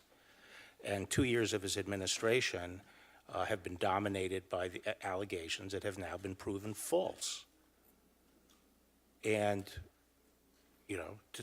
to listen to some of the rhetoric, you would think that the Mueller report had found the opposite. And Mr. Attorney General, I will tell you, that is what Tennesseans say. They say, how did we get here? How is there this allowance and acceptedness of saying that's okay? Because it's not. And people want to see government held accountable. They want agencies to act with accountability to the American people, and they don't want to ever see this happen again. It doesn't matter if a candidate is a Democrat, a Republican, or an independent. They never want to see this happen again because they know that this was pointed at using the power that they had to try to tilt an election or to achieve a different outcome. And the American people want equal justice, they want respect for the rule of law, and they want fairness from the system. I have one other question dealing with social media. Tennessee Republican Party had a 10_GOP account that was set up by the Russians. And, either, I think as we look at social media, either they were willing to turn a blind eye and allow these accounts to go up because they knew they were being paid in rubles on some of these accounts, or if there was just negligence. So my hope is that with all the bad actor states, whether it is Russia or Iran or North Korea or China, that you all have a game plan for dealing with these platforms in a way that you're going to rein them in for the 2020 election. I yield back. Thank you. Senator Booker. Thank you, Mr. Chairman. Mr. Barr, as I take a step back at this, I just really think we're at a very sobering moment in American history, that there is a considerable amount going on when you actually take time and read this whole report that shows that we're sort of at a crossroad, and I fear that we're descending into a new normal that is dangerous for our democracy on a number of levels.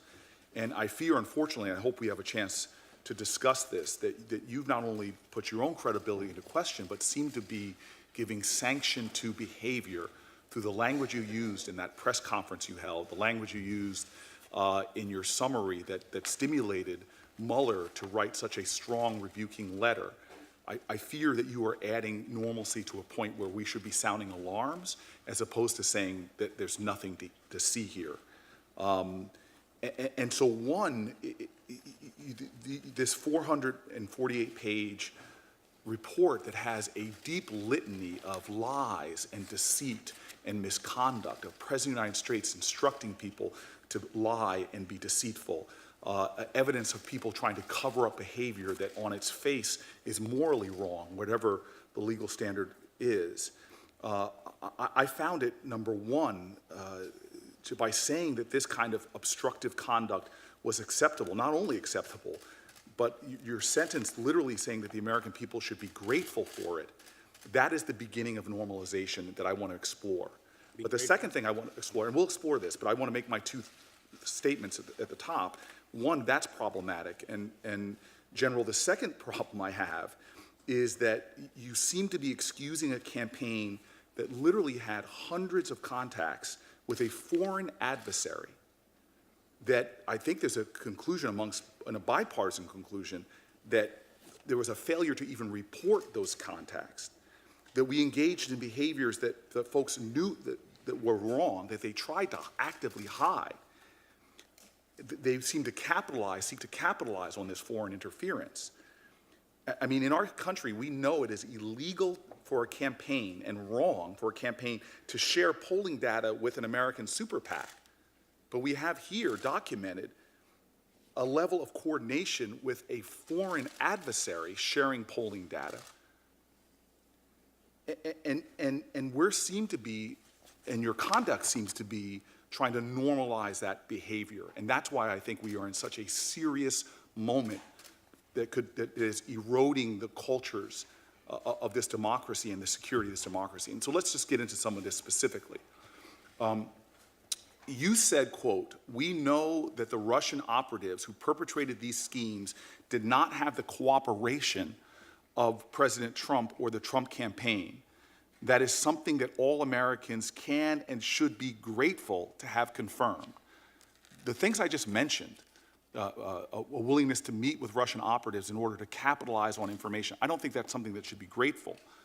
I find your choice of words alarming. I think it calls into question your objectivity when you look at the actual context of the report.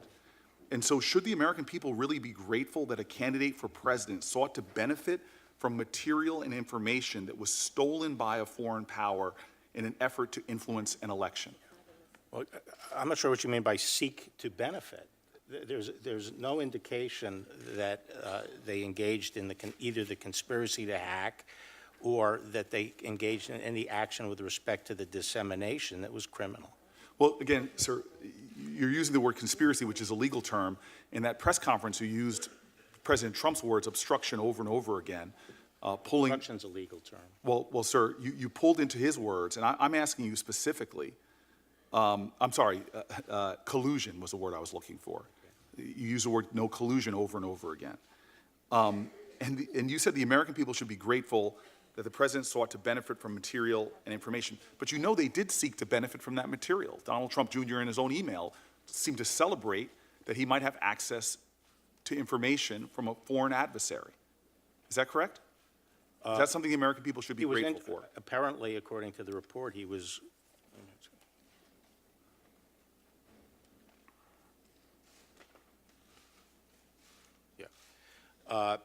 Apparently, he was interested in seeing what this Russian woman had in the way of, quote, and did not report it, as I think everybody who's in politics knows it's something you should do. Should the American people be grateful that in the face of our attack on our democracy by a foreign adversary, that the President of the United States made several documented attempts to thwart an investigation into the links between his campaigns and Russia? You use that word grateful again, that the American people should be grateful. Is that something we should be grateful for? I'm not sure what you're talking about. Sir, I'm talking about the attempts that this president made, that Mueller pointed to at least 10 attempts to thwart an investigation into the links between his campaign and Russia. Should we be grateful for those 10 well-documented attempts by Mueller? Are you talking about the obstruction part of the report?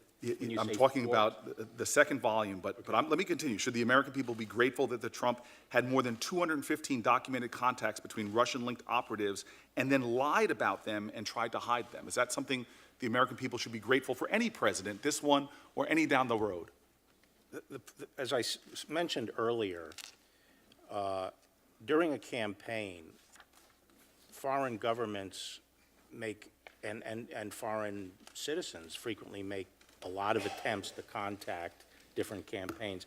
If we were right now to go and look at, for example, Hillary Clinton's campaign during the same time frame, then you would see a lot of foreign government Sir, like Chinese trying to establish. And that's, I guess, what I'm trying to say to you, sir, is that we right now have a new normal in our country.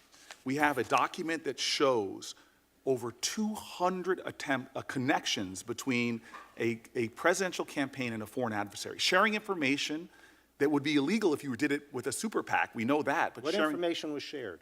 Polling data was shared, sir. It's in the report. I can cite you the page. With who? And I guess my point is that your willingness to seem to brush over this and use words like the American people should be grateful with what's in this report, nobody should be grateful. Concerted efforts for deception, for misleading, inappropriate action after inappropriate action that is clear. And then on top of that, at a time that we all recognize that we had a foreign power trying to undermine our election, you, the chief law enforcement officer, not only undermines your own credibility as an independent actor when there's ongoing investigation still, using the president's own words, having it criticized by the Mueller himself. But the challenge we now have is that we are going into an area where you seem to not even be willing to be in the least bit critical in your summarizations. I believe that calls in your credibility, and again, my time is up. Senator Tillis. Thank you, Mr. Chairman. General Barr, thank you for being here. In the last sentence on page 1 of your 4-page memo, it states that the special counsel issued more than 2,800 subpoenas, executed nearly 500 search warrants, obtained more than 230 orders for communication records, issued almost 50 orders authorizing the use of pen registers, made 13 requests of foreign governments for evidence, and interviewed approximately 500 people. That seems like a pretty extensive investigation to me. Took about 22 months, right? Right. And it was summarized in about a little over 400-page document. Volume 2 was just under 200 pages, as I recall. I've read Volume 2 word for word, and I've read most of Volume 1. The new normal that seems to be created here is even after all of this investigation and you haven't found any conduct worthy of indictment, that you can just bounce back for political reasons and indict somebody. That's a rhetorical statement or question, not a statement.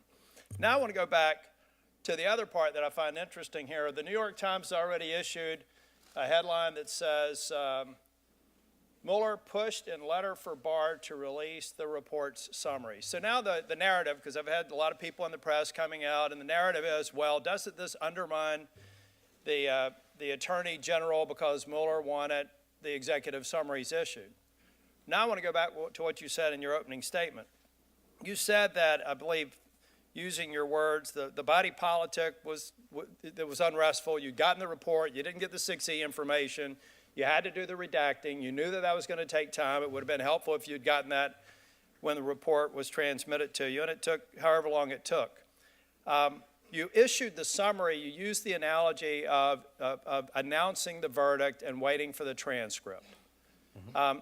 Did you ever at any point say, you know, what I really want to do is issue this letter and then let the news media play with it for 3 or 4 weeks and then we'll get the redacted version out? Did that ever cross your mind? No, we were pushing to get it done as soon as possible. To get the report out as soon as possible. And at any point in time when the president had the opportunity to issue their own advice on redactions or assert executive privilege over the course of the weeks that you were doing the review of the report, did you ever get advice from the president or from anybody in the White House to assert executive privilege or to redact any portion of the document? No. None. And so the narrative between the letter and the redaction process was, we're going to get a report that's 80% redacted. Now, would you give me the numbers again on the version that's available to the leadership of Congress? The numbers again. I think you said 1/10 of 1%. We're skipping over Volume 1 and we're spending time on Volume 2. Yes, Did I hear you say that the legislative leaders have access to all but 1/10 of 1% of the entire report? Approximately, right. Yes. So, guys, you can go out and spend this any way you want to, but the data is there. There was no underlying crime and there was insufficient evidence to indict the president on obstruction of justice. You said something else that's interesting to me in the report about that we found no evidence that was sufficient to indict. But then they went on to say, nor can we exonerate them. What is a special counsel in the business of exonerating a subject of an investigation? They're not. They're not. So why would somebody put something like that in the report? I don't know. And so it would follow, if that's uncommon, that you would not have actually included that in a summary before the full context of the report could be produced. Is that a fair statement? That's a fair statement, but I did put in the sentence about not exoneration. Yeah. I think that the thing that frustrates me, number one, I should have started by saying this. The vast majority of people in the Department of Justice and the FBI are extraordinary people. The chairman is right. Starting with Strzok and Page and everybody else leading up before the investigation, I hope they're being investigated. I have a question for you. The scope of the OIG, do you understand or do you know what the scope of that report will be? Will it be purely on this investigation or would it extend to all other acts that may have in some way influenced this investigation? Well, I don't want to be too specific. I talked to Mike Horowitz a few weeks ago about it, and it's focused on the FISA, the basis for the FISA and the handling of the FISA applications. But by necessity, it looks back a little bit earlier than that. The people I have helping me with my review will be working very closely with Mr. Horowitz. Now, I want to go back again because we have other people talking. I'm sure it's going to come up again. I'm clear in this report there was no underlying crime. Is that correct?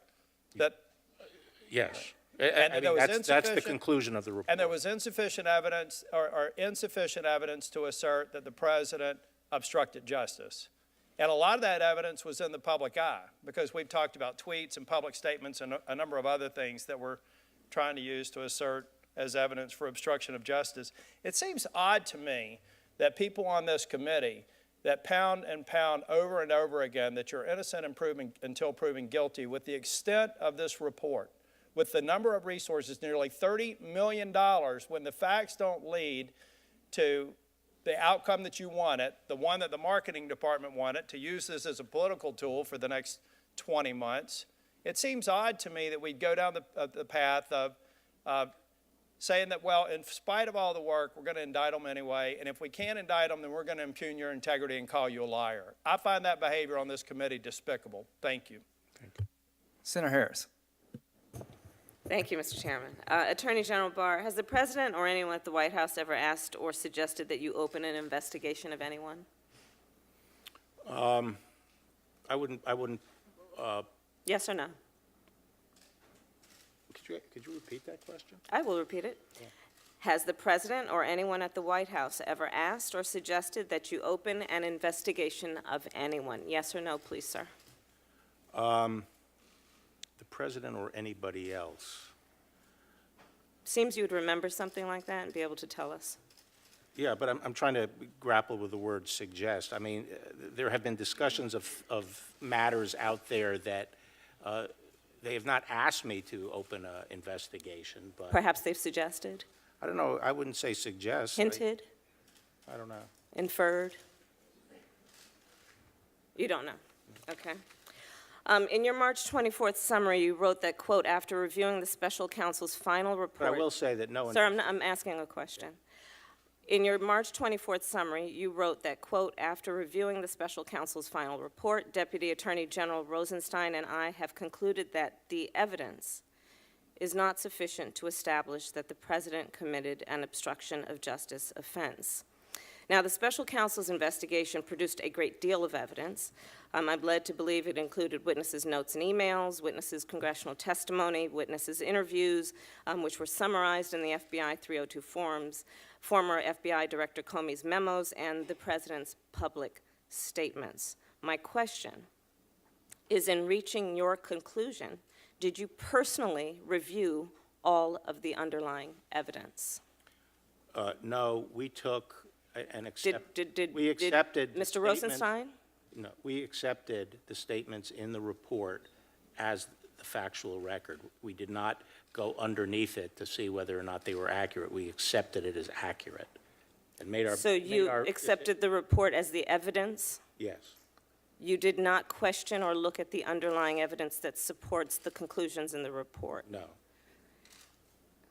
Did Mr. Rosenstein review the evidence that underlines and supports the conclusions in the report, to your knowledge? Not to my knowledge. We accepted the statements in the report, Did and their anyone in your- characterization of the evidence is true. Did anyone in your executive office review the evidence supporting the report? No. No. Yet you represented to the American public that the evidence was not, quote, sufficient to support an obstruction of justice offense. The evidence presented in the report. This is not a mysterious process. In the Department of Justice, we have pros memos and declination memos every day coming up. And we don't go and look at the underlying evidence. Sir, would you We support, take the characterization of the evidence as true. as the Attorney General of the United States, you run the United States Department of Justice. If in any U.S. Attorney's office around the country, the head of that office, when being asked to make a critical decision about, in this case, the person who holds the highest office in the land, and whether or not that person committed a crime, would you accept them recommending a charging decision to you if they had not reviewed the evidence? Well, that's a question for Bob Mueller. He's the U.S. Attorney. He's the one who presents the report. But it was you who made the charging decision, sir. What- You made the decision not to charge the president. No, in a pros memo and in a declination memo, You said it was your baby. What did you mean by that? it was my baby to decide whether or not to disclose it to the public.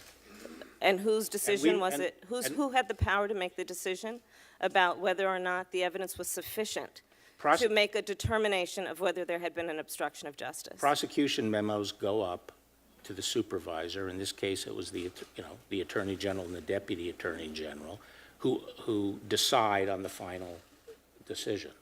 And that is based on the memo as presented by the U.S. Attorney's Office.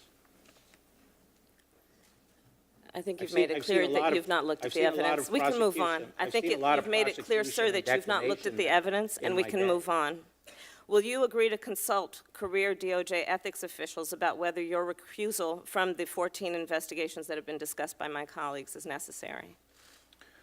I don't see any basis for it. I already consulted with them and You have consulted with them about the 14 other investigations? about the Mueller case. Have you consulted with the career DOJ ethics officials about the appropriateness of you being involved or recusing yourself from the 14 other investigations that have been referred out? On what basis? Conflict of interest, clear conflict of interest. What's my conflict of interest? I think the American public has seen quite well that you are biased in this situation and you've not been objective, and that would arguably be the conflict of Well, interest. I haven't been the only decision maker here. Now, let's take the Deputy Attorney General, Rod Rosenstein, who was approved by this Senate 94-6 with specific discussion on the floor that he would be responsible for supervising the Russian investigation. I'm glad you brought up that. Okay? That's a And great he has 30 topic. years' experience, and we had a number of senior prosecutors in the department involved in this process, both career and non-career. Yes, I've who read all the agreed on process, the sir. I disposition. have another question. And I'm glad you brought that subject up because I have a question about that. Earlier today, in response to Senator Graham, you said, quote, that you consulted with Rosenstein constantly, unquote, with respect to the special counsel's investigation and report. But Deputy Attorney General Rosenstein is also a key witness in the firing of FBI Director Comey.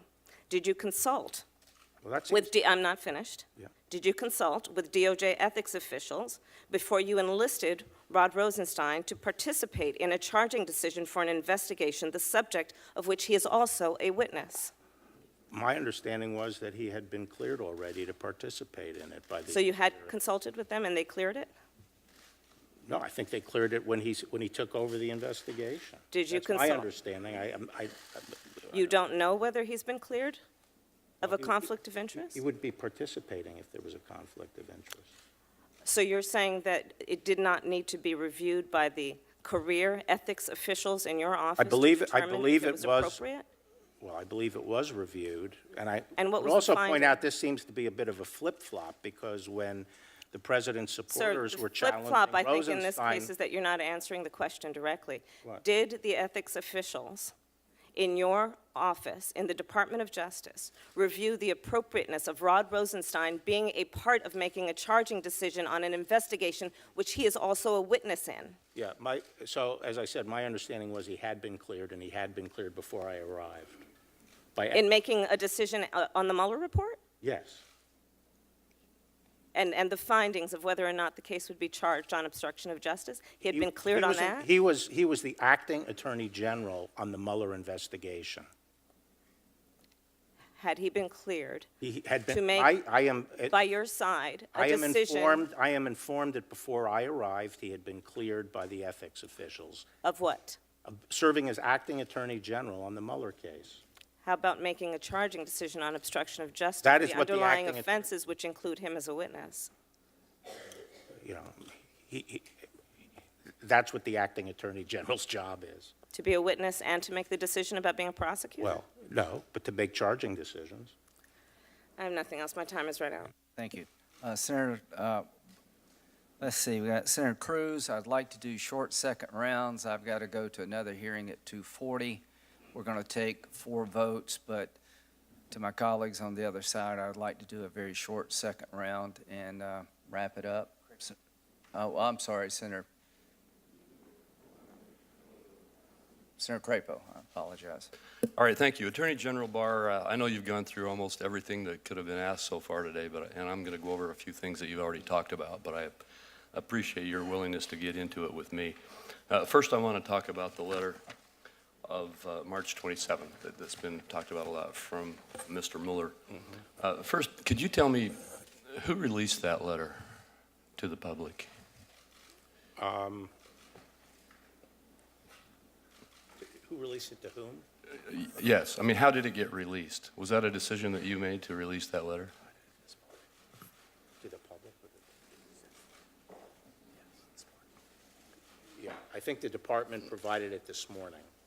Okay. Oh, no, excuse me. I mean to the Washington Post. How did the Washington Post get the letter? I don't know. That's what I thought. Well, let's talk about the letter for a moment. You indicated that... I assume the Washington Post got it from the Department of Justice. Yeah, well, I think we need to find that out. But we can get into that later. If you're not aware, then let's move on to other aspects of the issue. You indicated that you did not feel you needed to release as much as Mr. Mueller thought you needed to release at the outset. You gave a summary of the conclusions, and he apparently wanted to see the summaries of each section that he had put together released, correct? Yes. Could you go over again the reason why you responded to him when he asked you to release portions of the report before you released it in its entirety? Yes. This was on the conversation on Thursday, the day I got his letter. And I said that I didn't want to put out, it was already several days after we had received the report, and I had put out the 4-page letter on Sunday. And I said, I don't want to put out summaries of the report. That would trigger all kinds of frenzy about what was said in the summaries, and then when the more information comes out, it would recalibrate to that. And I said, I just want to put it out one time, everything together. And I told him that was the game plan. All right, and I just think it's important to point that out again, because there's been a lot of spin about the letter and what it was that was being requested and what your response to that was. Right. I think it was important to help get out again and get clarified. The reason I asked who released the letter is because there have been a lot of releases of documents from the FBI that were basically leaks. And I was just curious as to whether that letter was a leak. I'm not asking you that to go into that. I think what happened, I mean, I hope my people jump me if I'm wrong on this, but I think the fact of, the information about Mueller's concerns were leaked, and I think some news organizations were starting to ask about that. And so then the letter was in that released. context, I think the letter was provided. Is that accurate? So there were leaks, at least about the concerns and the conversations that you had had. Yes. That gets back to the broader question of leaks that I want to get into now. And you've had a number of people, senators, have asked you about the perceived bias at the FBI. And I heard your responses earlier that you believe the culture at the FBI is strong and solid, and I agree with that. I do believe, however, that it's been pretty clearly shown in a number of different ways that there are some individuals at the FBI at high levels who in the past few years have not been holding up the standards of the FBI that the American people expect of them. I'm sure you're familiar with the report of the DOJ's Inspector General Michael Horowitz, where he looked at bias in the FBI. And in fact, he found it. And he indicated in a hearing in this room before us that he did in fact find that there was bias at the FBI, and that, but he said that he wasn't able to prove that the bias affected the employee's work product, because as in questions that I asked him, he said, I found that there was clearly bias, but in order to prove whether that affected the work output of those who were biased, I had to ask them whether it impacted it, and they of course said no, and I didn't have other evidence to prove otherwise. This gets back to a conversation you had earlier about whether the FBI's business or whether his business was to prove a negative, or whether it was to find some actionable conduct. My reason in going through this with you is that I want to get at what we can do. Well, first of all, whether you agree that there is a problem of bias in the FBI in some parts or in some individuals at the FBI, and whether you are undertaking activities to address that. Well, you mean political bias? Yes. Whether there is political bias that is resulting in biased conduct by FBI agents. I haven't seen that since I've been there. I think that Chris Wray, the new director, has changed out the people who were there before and brought in, not brought in from outside, but promoted and developed a new leadership team that I think is doing a great job. And I think he's focused on ensuring that the Bureau isn't biased and that any of the problems from before are addressed. So, do you believe that it's inappropriate conduct for an FBI employee to leak politically sensitive information to the public for purposes of impacting political discussion? Yes. And I think some leaks are for maybe for political purposes. I think probably more leaks are because people handling a case don't like what their superiors or supervisors are doing, and they leak it in order to control people up the chain. And I understand you have some investigations into that type of conduct underway. Yes. Just another couple of quick questions. When did the DOJ and the FBI, if you know, when did the DOJ and the FBI know that the Democratic Party paid for Christopher Steele's dossier, which then served as the foundation for the Carter Page FISA application? I don't know the answer to that. Are you investigating to determine that? Yes. And then lastly, did the Department of Justice, the FBI, and other federal agencies engage in investigative activities before an official investigation was launched in July 2016? I don't know the answer to that, but that's one of the... You're also investigating that. All right. Thank you very much, Attorney General. Senator Cruz. Thank you, Mr. Chairman. General Barr, thank you for your testimony. And let me start by just saying thank you. You've had an extraordinarily successful legal career. You didn't have to take this job.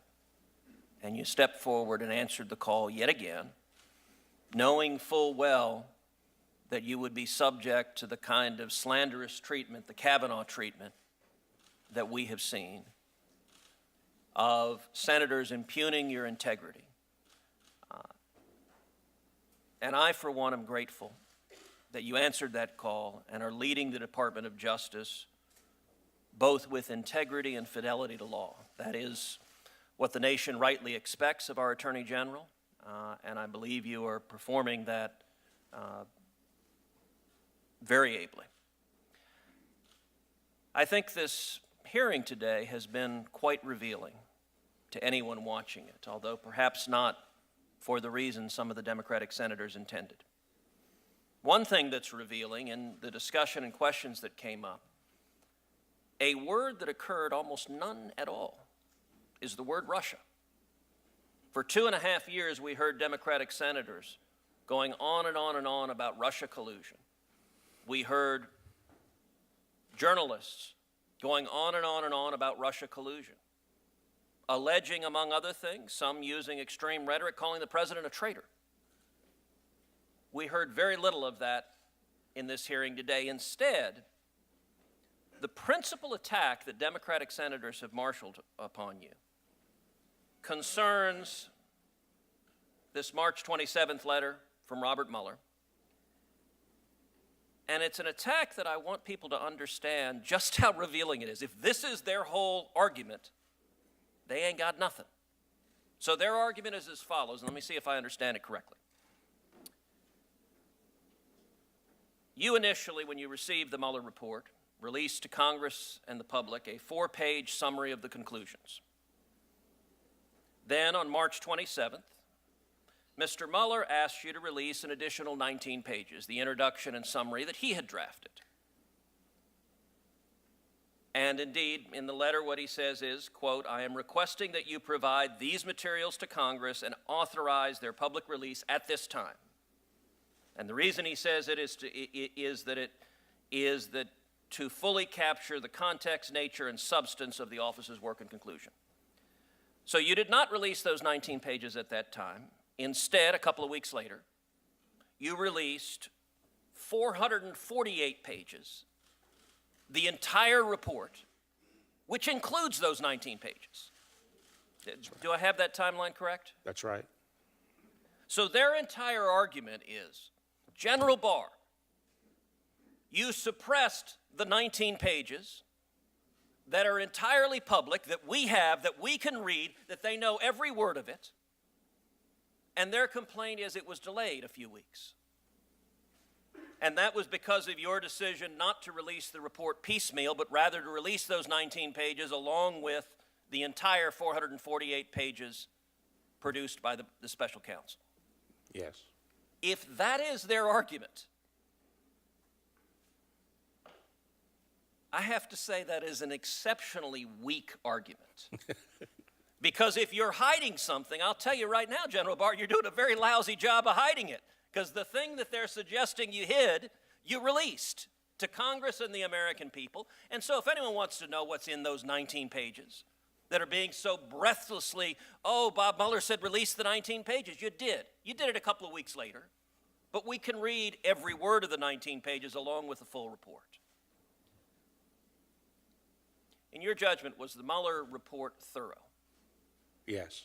Did they expend enormous time, energy, and resources investigating and producing that report? Yes.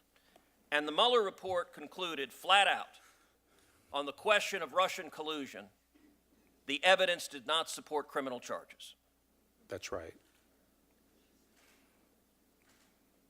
And indeed, the Mueller report, if I have these stats right, was compiled by 19 lawyers who were on the team, approximately 40 FBI agents, intelligence analysts, forensic accountants, and professional staff. The special counsel issued more than 2,800 subpoenas, nearly 500 search warrants, more than 230 orders for communication records, almost 50 orders authorizing the use of pen registers, 13 requests to foreign government for evidence, and interviewed approximately 500 witnesses. Is that correct? That's right. So, we have investigated over and over and over again, and the substance of the accusations that have been leveled at the president for 2.5 years have magically disappeared. Instead, the complaint is the 19 pages that we can all read that is entirely public, could have been released a few weeks earlier. Oh, the calamity. Let me shift to a different topic, a topic that has been addressed already quite a bit. I believe the Department of Justice under the Obama administration was profoundly politicized and was weaponized to go after political opponents of the president. If that is the case, would you agree that politicizing the Department of Justice and weaponizing it to go after your political opponents is an abuse of power? I think it's an abuse of power regardless of who does it. Of course. Yeah. To the best of your knowledge, when did surveillance of the Trump campaign begin? The position today appears to be that it began in July, but I do not know the answer to the question. It is an unusual thing, is it not, for the Department of Justice to be investigating a candidate for president, particularly a candidate from the opposing party of the party in power?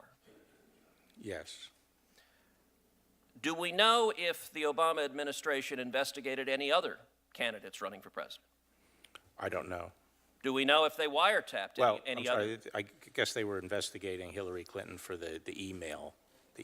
Do we know if there were wiretaps? I don't know.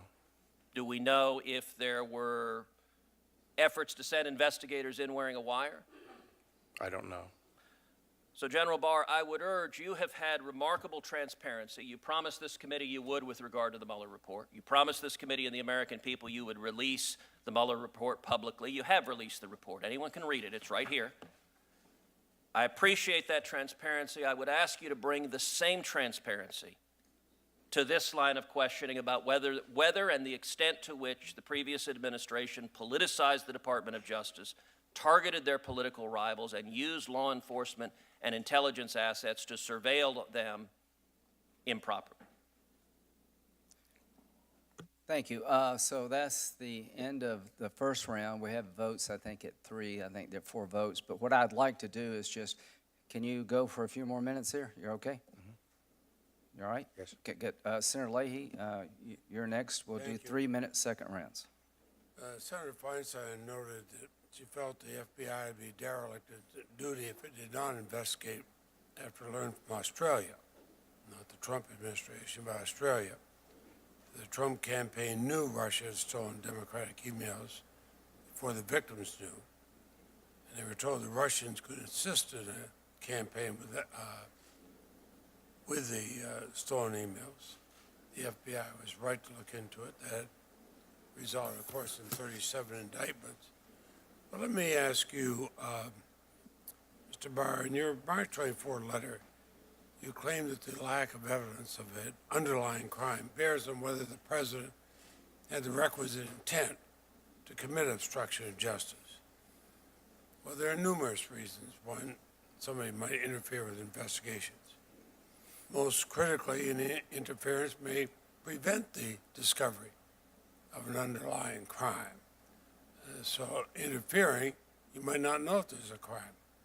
But the special counsel did uncover evidence of underlying crimes here, including one that directly implicated the president. And didn't we learn due to the special counsel's investigation that Donald Trump is known as Individual 1 in the Southern District of New York, directing hush payments as part of a criminal scheme to violate campaign finance laws? That matter was discovered by a special counsel referred to the Southern District of New York. Is that correct? Yes. Thank you. And we have the Mueller report references a dozen ongoing investigations stemming from the special counsel's investigation. Will you commit that you will not interfere with those investigations? Can you say? Do you commit that you will not interfere with the dozen ongoing investigations? I will supervise those investigations as Attorney General. Will you let them reach natural conclusions without interference from the White House? Let me put it that way then. Yes. Thank you. Did you, yeah, as I said when I was up for confirmation, part of my responsibility is to make sure there is no political interference in cases. Well, and you testified a number of things, and that's why I'm double checking. You, in the Appropriations Committee, I asked you whether Mr. Mueller expressed any expectation or interest in leaving the obstruction decision to Congress, and you testified he didn't say that to you. Actually, as you said, he didn't say that to me. Right. But then he has numerous references in his report to Congress playing a role in deciding whether the president committed obstruction of justice. So I know you testified many times, but that Well, testimony was not correct. That's not correct. I think it is correct. I mean, he has not said that he conducted the investigation in order to turn it over to Congress. That would be very inappropriate. That's not what the Justice Department Well, does. he included numerous references, report to Congress playing a role in it. Volume 2, page 8, conclusion that Congress may apply the obstruction laws to the President's corrupt exercise of the powers of office in accordance with our constitutional system of justice. Yeah, I don't think Bob Mueller was suggesting that the next step here was for him to turn this stuff over to Congress to act upon. That's not why we conduct grand jury investigations. And President Trump, I am correct in my earlier statement, never allowed anybody to interview him directly under oath. Is that correct? I think that's correct. Even though he said he was ready to testify. Thank you. Well, could I? Sure. A point you raised about the absence of a underlying crime. One point I was trying to make earlier is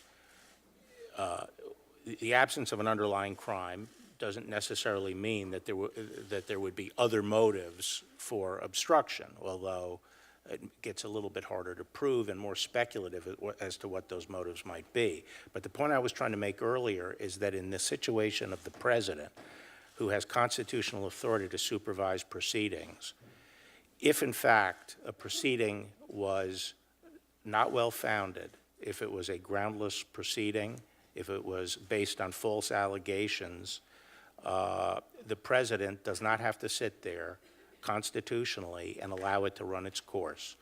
The president could terminate that proceeding, and it would not be a corrupt intent because he was being falsely accused, and he would be worried about the impact on his administration. That's important because most of the obstruction claims that are being made here, or episodes, do involve the exercise of the president's constitutional authority, and we now know that he was being falsely accused. I don't agree with that, but that's okay. Thank you. General Mueller, I have two questions, if you don't mind. The Mueller, General Barr, I have two questions.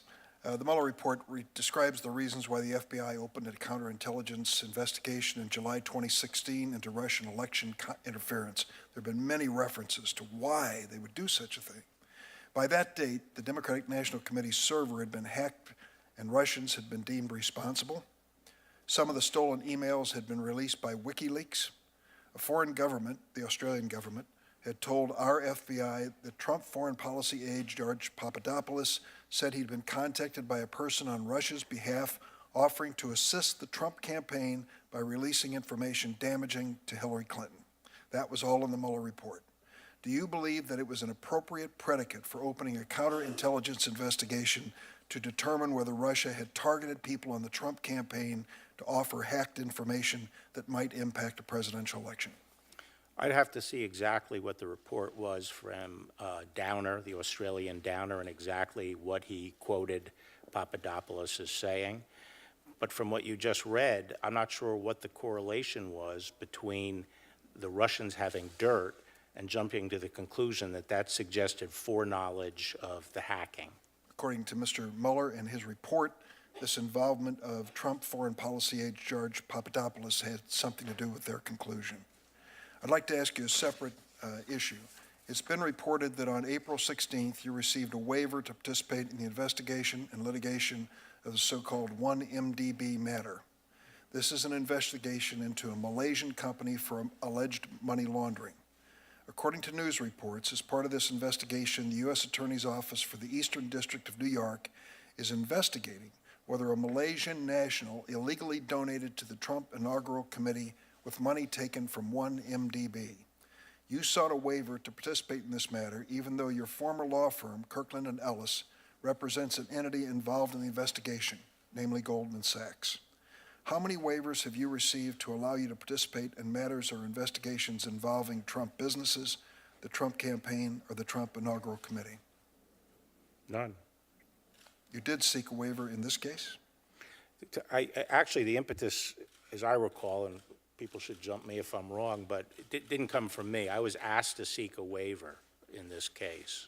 Do you see the problem if the issue is whether or not a money laundering operation in Malaysia is sending money to the Trump inaugural committee, that as Attorney General of the United States, you may not want to involve yourself in this? Well, no, I don't. I don't, because I was not involved with the inaugural. Why would you seek a waiver then to participate in this? The waiver was, I guess the conflict was not because of any relationship I had to the inaugural committee, which I didn't. No, it's the Goldman Sachs, your former client. No, it's Kirkland-Ellis. Kirkland Ellis, the law firm. Right, and their client, Goldman Sachs. I just don't understand why you would touch that hot stove. Well, that's a good. You sought the waiver, that's why I'm asking the question.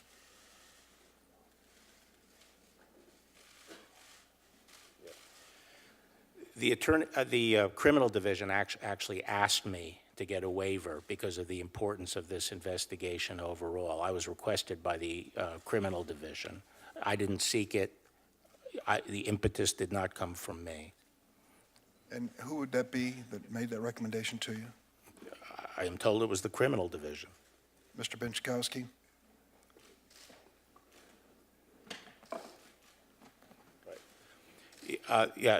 He was the head of the criminal division, but apparently they discussed it with the career ethics official, and they made the recommendation. Thank you. Senator Whitehouse. Mr. Barr, a couple of timing questions. You said that on March 5th, Mr. Mueller came to you and said that he was going to not make a decision on obstruction, leave that to you. He didn't say he was leaving it to me. That he was not going to make an obstruction. Right. On March 24th, you set out the letter describing your decision. Somewhere between March 5th and March 24th, you made that decision. When was that? We started talking about it on March 5th, and there had already been a lot of discussions prior to March 5th involving the deputy, the principal associate deputy in the Office of Legal Counsel that had dealings with the special counsel's office. So they had knowledge of a number of the episodes and some of the thinking of the special counsel's office. So right after March 5th, we started discussing what the implications of this were and how we would view, And you made the decision when? Probably on Sunday, the 24th. That was the day the letter came out. Yes. You We made the literally decision didn't and make sent- the decision until the letter came out? You must No, have told no. somebody how to write the letter. You couldn't. When did you actually decide that there was no obstruction? The 24th. Okay. When did you get the first draft of the Mueller report? The first, it wasn't a draft, we got the final. The first version of it that you saw? Well, the only version of it I saw. Okay, the only version of it you saw. When you do first? 22nd. The 22nd. Now, you told Senator Harris that you made your decision on the obstruction charge, you and Rosenstein, based on the Mueller report. Do I correctly infer that you made that decision then between the 22nd and the 24th? Well, we had a lot of discussions about it before the 22nd, but the final decision was made on the 24th. And you didn't We had more see the than Mueller 2.5 report days. until the 22nd? We had more than 2.5 days to consider this. OLC had already done a lot of thinking about some of these issues, even before we got the report, and even before March 5th.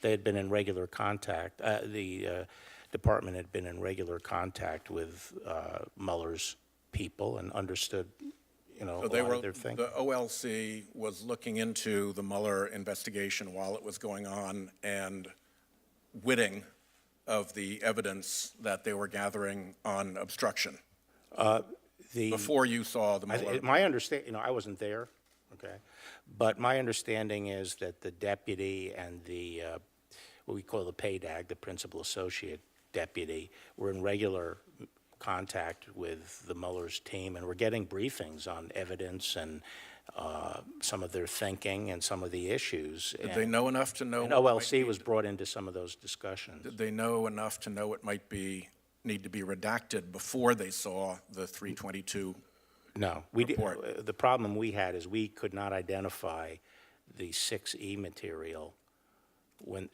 the report came over. We needed the help of Bob Mueller's team to do that. And lastly, can you assure me that nothing related to obstruction or the Mueller report was discussed at your Office of Legal Counsel brown bag lunch on June 27th? Nothing about what? Nothing about the obstruction issue and nothing about the Mueller report itself was discussed when you had a brown bag lunch on June 27th with OLC? Yeah, I mean, we didn't discuss anything having to do with the Mueller report or Mueller's eventual position on obstruction. Did you discuss your obstruction memo? I forgot if it was then, but I think I've previously said that I mentioned that I had a memo and was sending it to You the head of OLC. have not yet said that it was mentioned at this OLC. I don't think, well, it was not at the brown bag lunch, no. My time is up. Okay, the vote has started. We're going to split the time between Senator Klobuchar and Senator Blumenthal. We'll try to go, they won't hold the vote open too long, but let's start with Senator Klobuchar and see if we can do this. Thank you. Mr. Attorney General, on April 27th, President Trump stated, Mueller, I assume, for $35 million, he checked my taxes and he checked my financials. Is that accurate? Did the special counsel review the president's taxes and the Trump organization's financial statements? I don't know. Can you find out if I ask later in a written question? Yes, or you could ask Bob Mueller when he comes here. Okay, well, I'll do that too, but I think I'll also ask you. And then obviously we would want to see them as underlying information. During my earlier questions, we went through a number of actions by the president that the special counsel looked into. My point was that we should be looking into the totality of the evidence and the pattern that the report develops. On page 13 of volume 2, the special counsel instructs that we do something similar.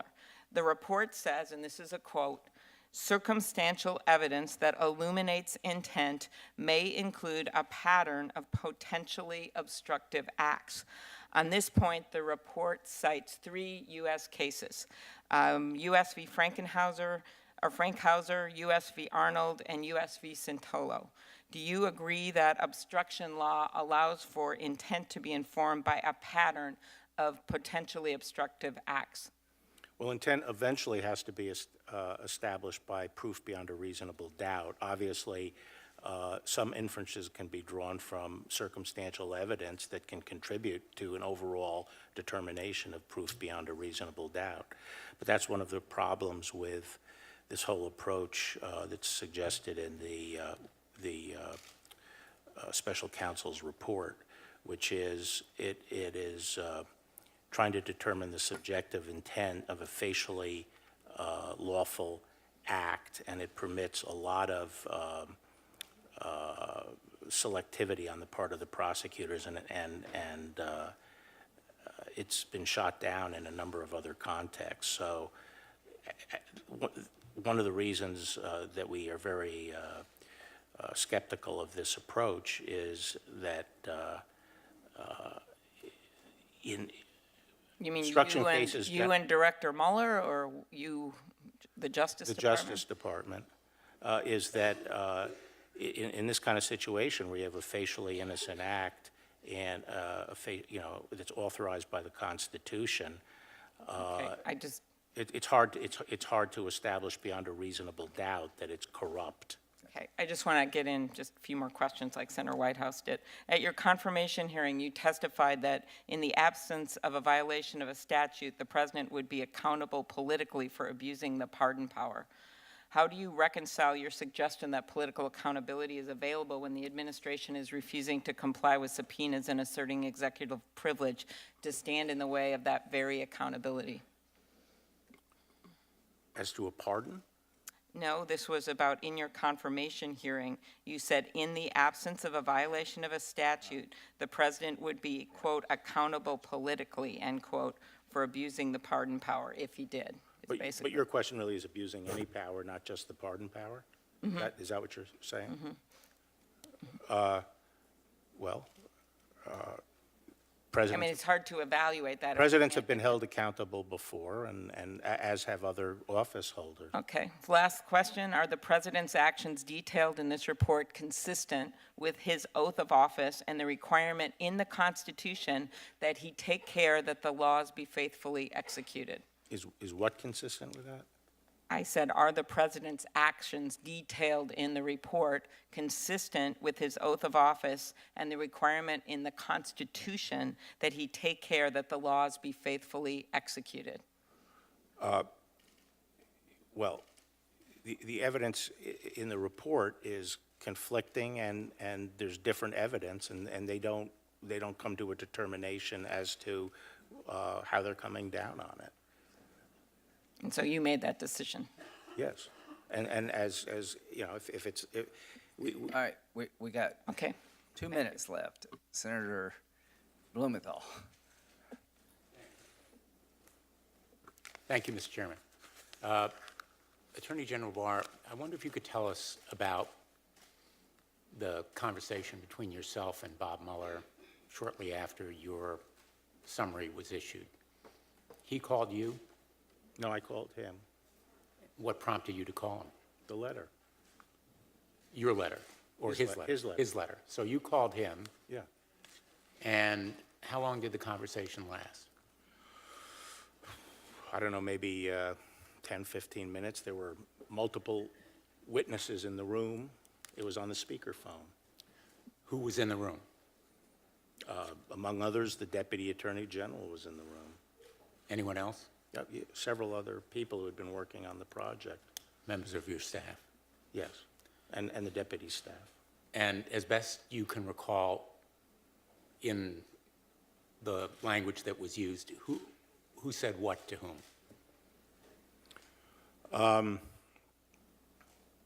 I said, Bob, what's with the letter? You know, why don't you just pick up the phone and call me if there's an issue?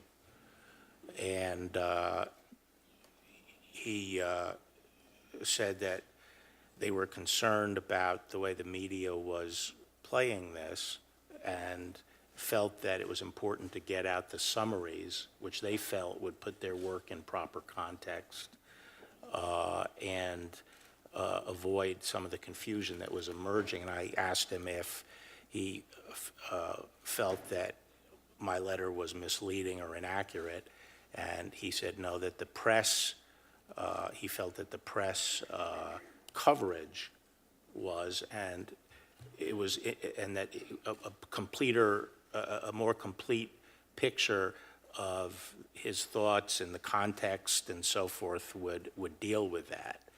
And I suggested that I would rather just get the whole report out than just putting out stuff seriatim and piecemeal. And but I said I would think about it some more. And the next day I put out a letter that made it clear that no one should read the March 24th letter as a summary of the overall report, and that a full account of Bob's Mueller's thinking was going to be in the report, and everyone would have access to it. But there's nothing in Robert Mueller's letter to you about the press. His complaint to you is about your characterization of the report, correct? Well, the letter speaks for itself. It does. And in fact, in response to your question, why not just pick up the phone? This letter was an extraordinary act. A career prosecutor rebuking the Attorney General of the United States, memorializing in writing, right? I know of no other instance of that happening. Do you? Well, I don't consider Bob at this stage a career prosecutor. He's had a career as a prosecutor. Well, but he he's was a the head of very the eminent He was the head of the FBI for 12 years. He's a career He's had a law long enforcement career, yeah. professional. Right. I know of no other instance of. But he was also a political appointee, and he was a political appointee with me at the Department of Justice. The letter's a bit snitty, and I think it was probably written by one of his staff people. Did you make a memorandum of your conversation? Huh? Did you make a memorandum? No, I didn't Or make did a anyone else? memorandum. What? Did anyone, either you or anyone on your staff, memorialize your conversation with Robert Mueller? Yes. Who did that? There were notes taken of the call. May we have those notes? No. Why not? Why should you have them? I'll tell you, we got to end this, but I'm going to write a letter to Mr. Mueller, and I'm going to ask him, is there anything you said about that conversation he disagrees with? And if there is, he can come and tell us. Right. So the hearing is now over.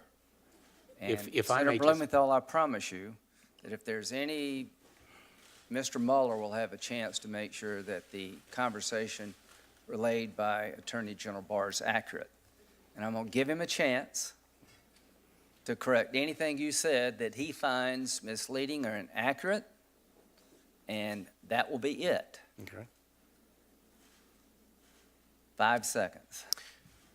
Attorney General Barr, I just want to thank you for your service to our country, and I especially today want to thank you for your civility and your composure amidst what has been a needlessly and unfairly hostile environment.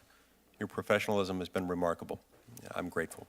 Thank you. From my point of view, it was pretty interesting, and it got off in a ditch every now and then, but generally speaking, the committee did pretty good, and this is what democracy is all about. Thank you for being our Attorney General. Thank you, Mr. Chairman.